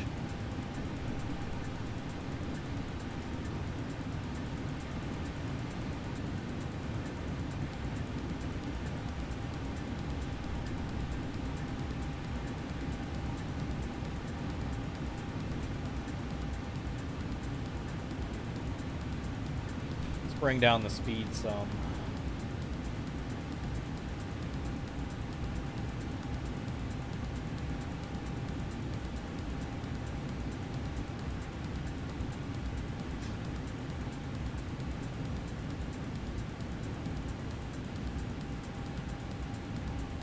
Alright, let's go ahead and get rid of the music. We're getting pretty close. Go ahead, turn our landing lights on.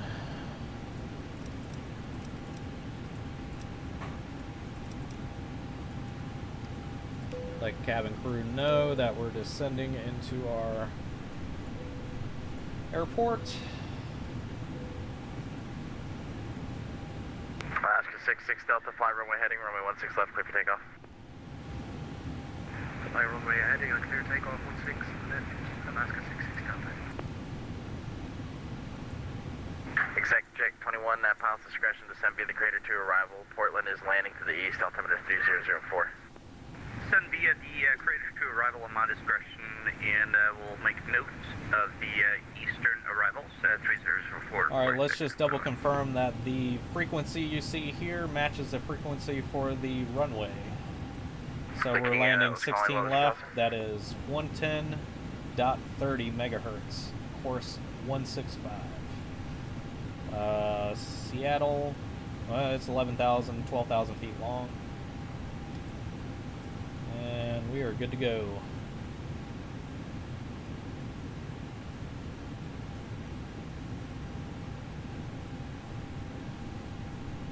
And we've pretty much been on idle the whole time, so... King Air 355 Echo Tango, roger, clearance, and request standby.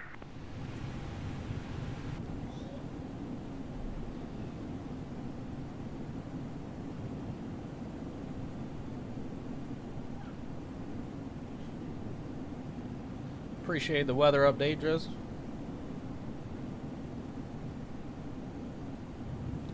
Pretty sunny outside through the clouds. Clouds are amplifying it a little bit. Alaska 66 Delta, you're ready to contact to 2,200, climb and maintain 15,000. Climb and maintain 15,000, Alaska 66 Delta. Oh, it sounds like we got an Irishman on there.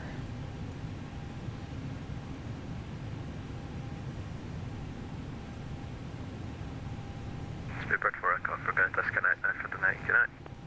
Speedbird 4 Echo off. Thanks for flying here.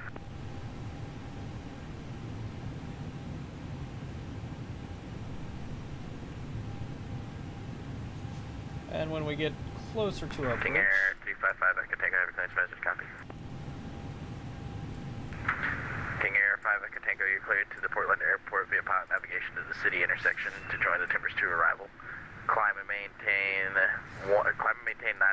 expect 16,000, 10 minutes after departure. Departure is going to be on this frequency, squawk 6670.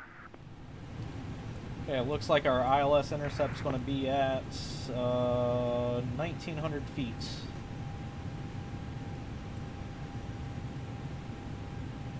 King Air 355 Echo Tango, your reback is correct. Release for departure, time now 1902 Zulu, clearance flight if not airport by 1930 Zulu, report airport this frequency change to advisories approved.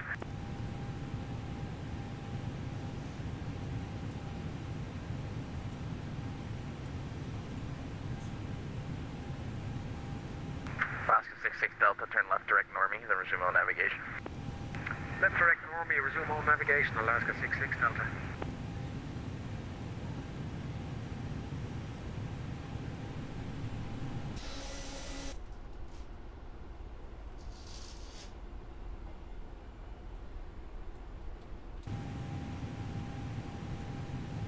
Is it hazy? I can't tell if it's my simulator still having issues or not. And Exec Jet 21, you can expect 10 right into Portland. That's expecting 10 right for Portland, exec 21.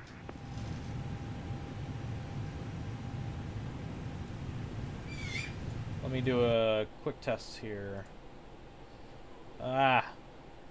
21 disconnected from the network, CL. Yep. My X-plane is still broken. Great.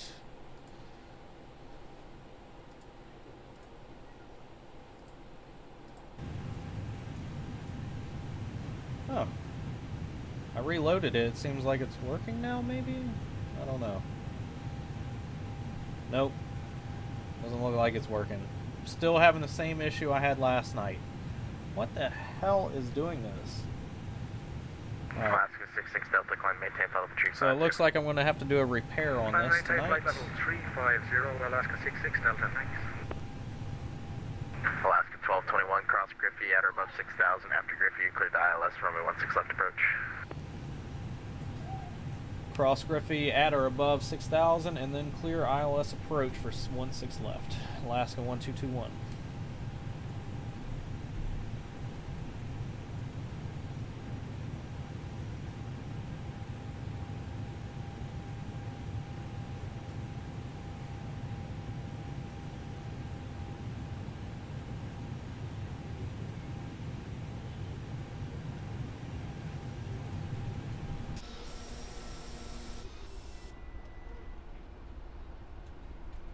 Yeah, I'm not sure what's causing the clouds to. Seattle Center, we'll be right back.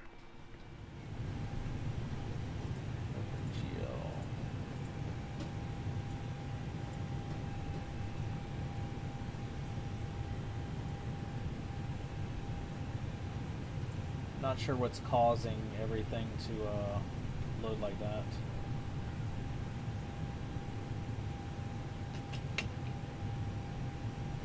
Anyways, so it just looks like I'm going to be practicing ILS approach some more.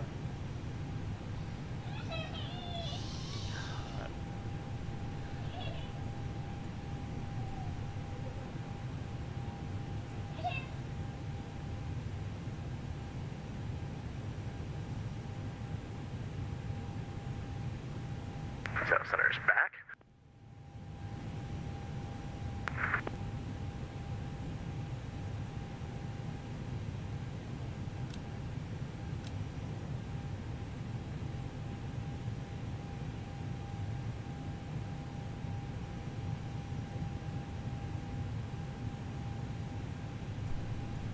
I do see some in the environment.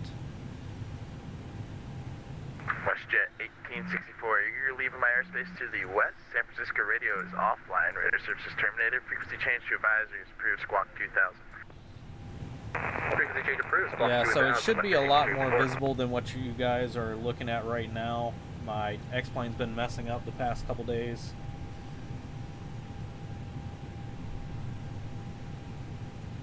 I'm going to perform a repair on it, I guess, this evening.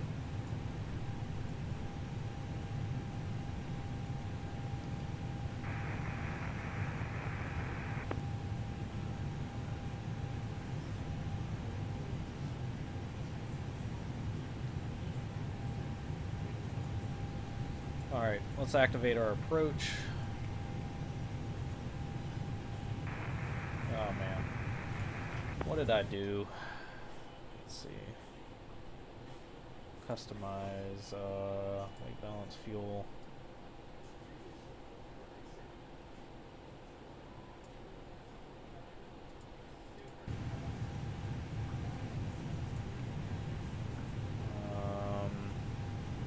Check gross weight.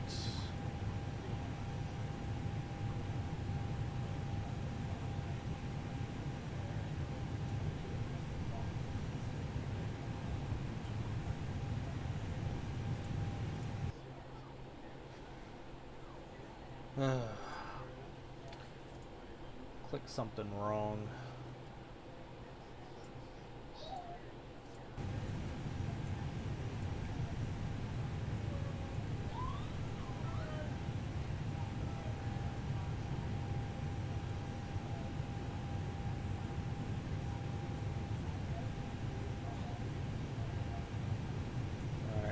Perf approach.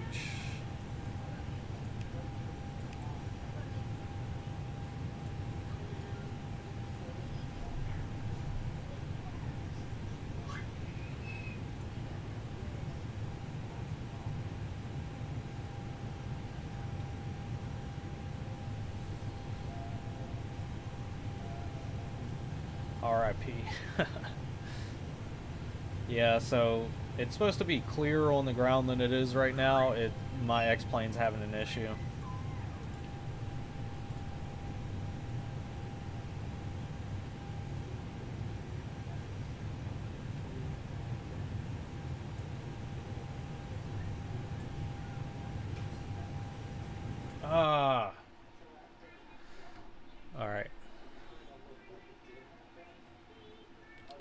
So there we go. Great crash. I'll go ahead and reload X-Plane, and then we'll do it for a 10-mile final, because we're pretty much there.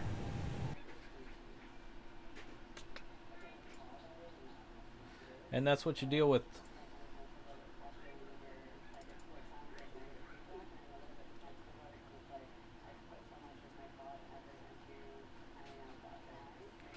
Just hang in there.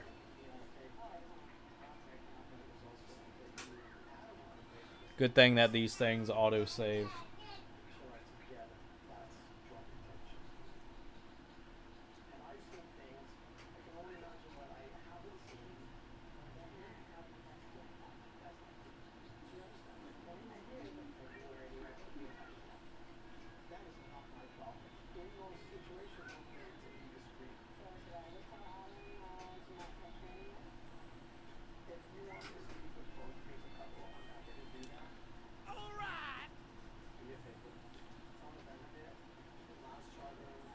Yeah, just hang in there. I'm reloading it. My machine can't handle it as good as it used to.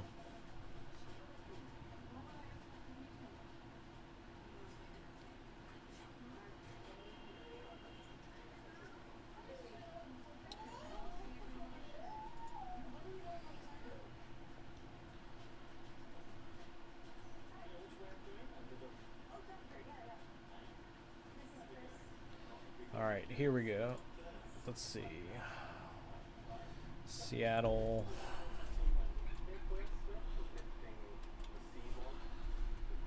Tacoma. 16 left. 10-mile approach. Let's see if we can do this from a reload. I just hope I can get it to the so Tallest auto saves every couple minutes. Hopefully we can just redo it real quick.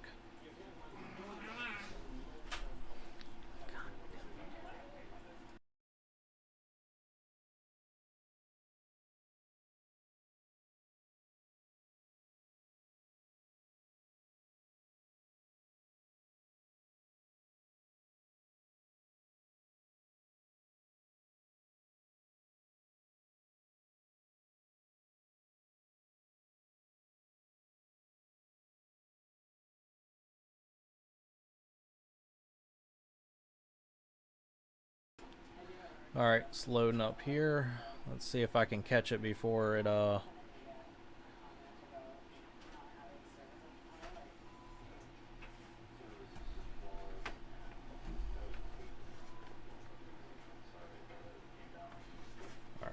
I gotta be quick with this.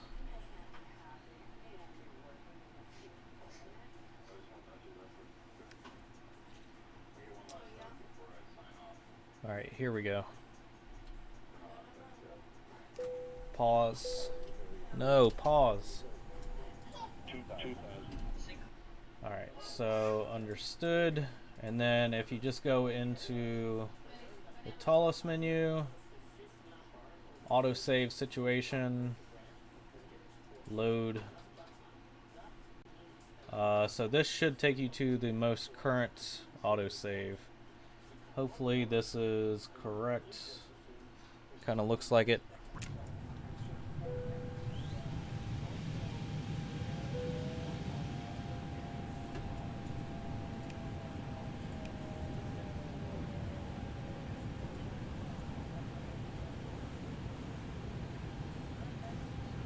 Alright, here we go.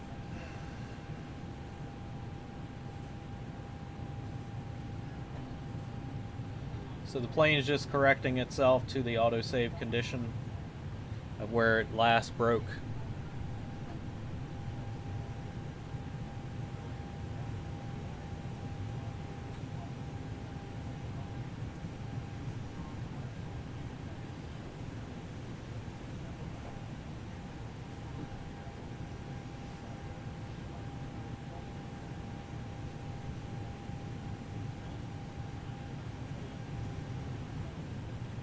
Alright, we'll go ahead and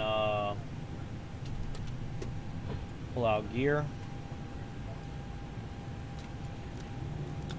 First stage of flaps.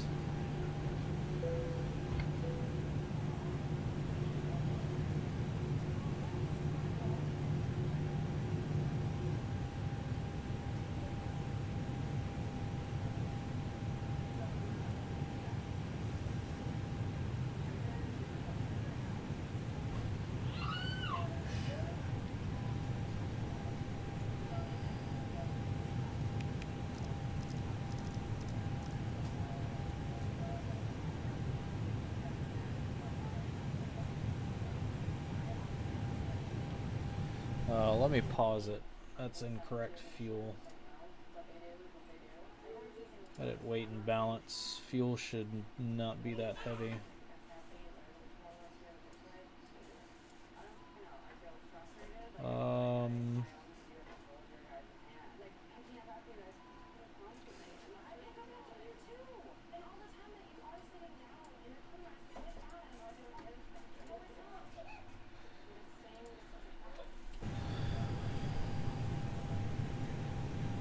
Alright, there we go. See the airport in sight.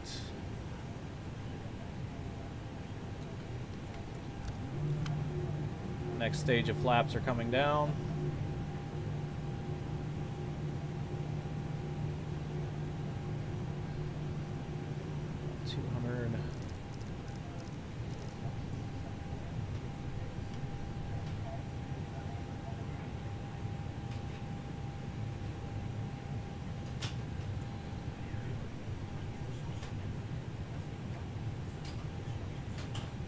Landing lights are on, gear is down, spoilers are armed, auto brakes 2 minimum.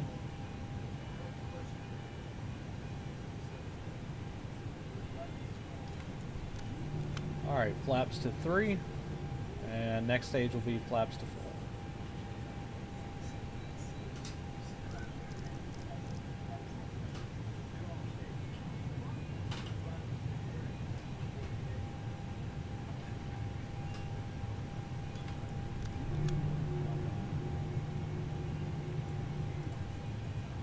The approach is 150.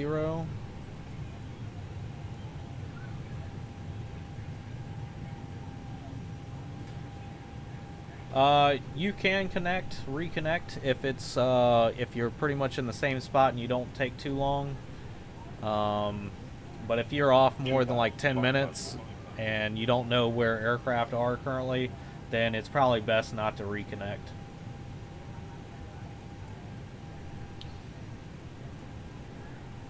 And just wait until you're on the ground, then reconnect if you're going to be doing another flight.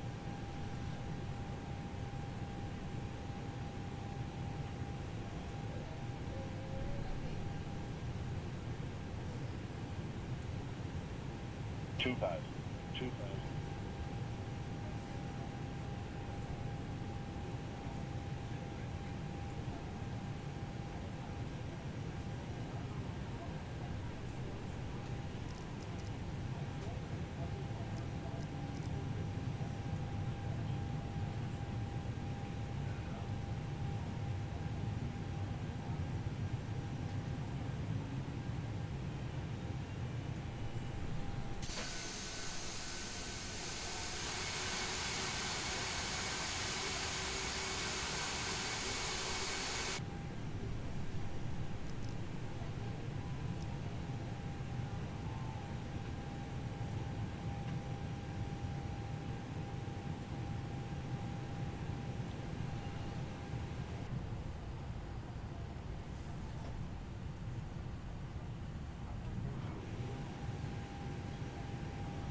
Autopilot off.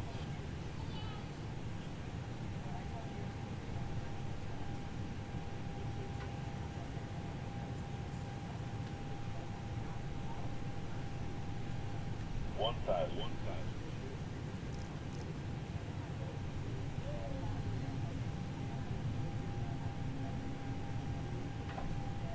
Approaching 16 left.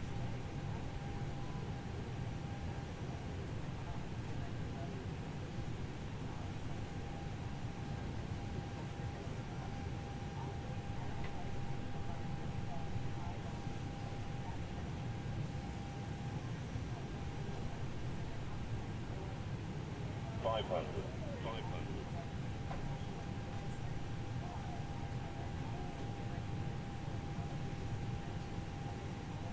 400. 300. 300.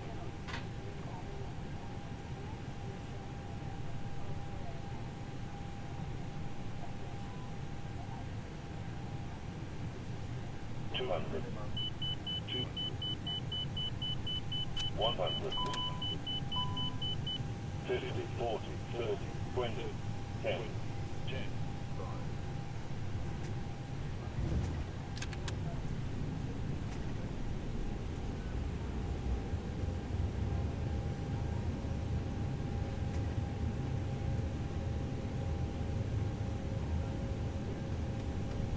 All right, smooth.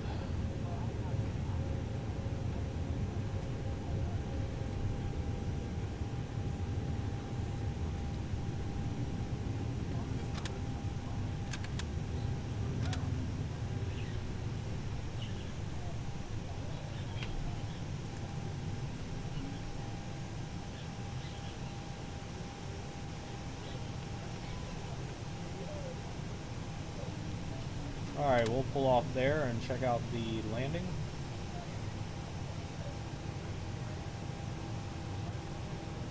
Even though it wasn't on VATSIM due to a crash. Close enough though. Alright. We'll park it there.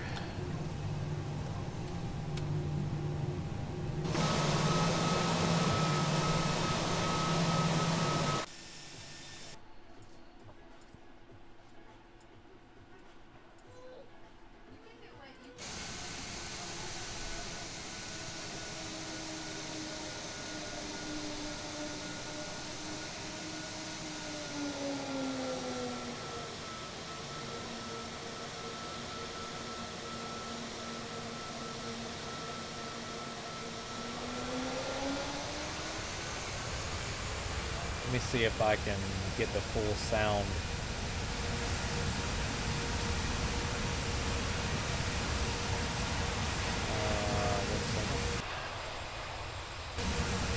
Menu.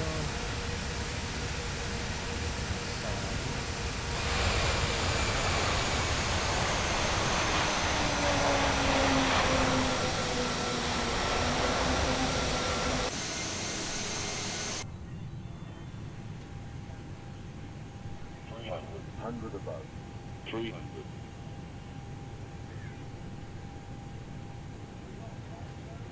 It says I had a 56 foot per minute landing. 200. Minimum. 200. 100. 100. 50, 40, 30, 20, 10, 20, 10. 5.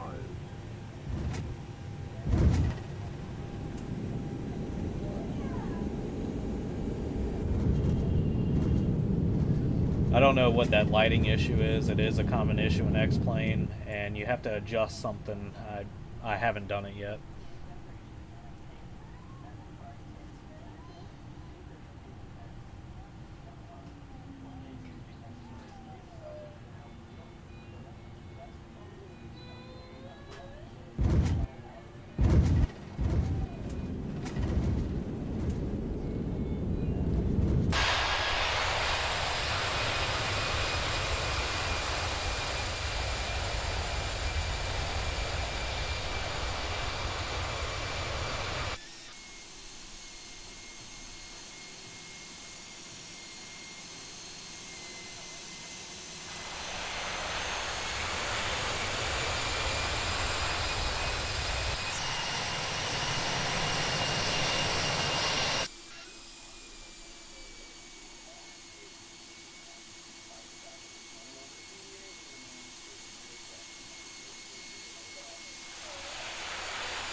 Alright, thanks everybody for stopping by. I hope you enjoyed this stream. Go ahead and hit that like and follow button. That way you get to see the next time I come on.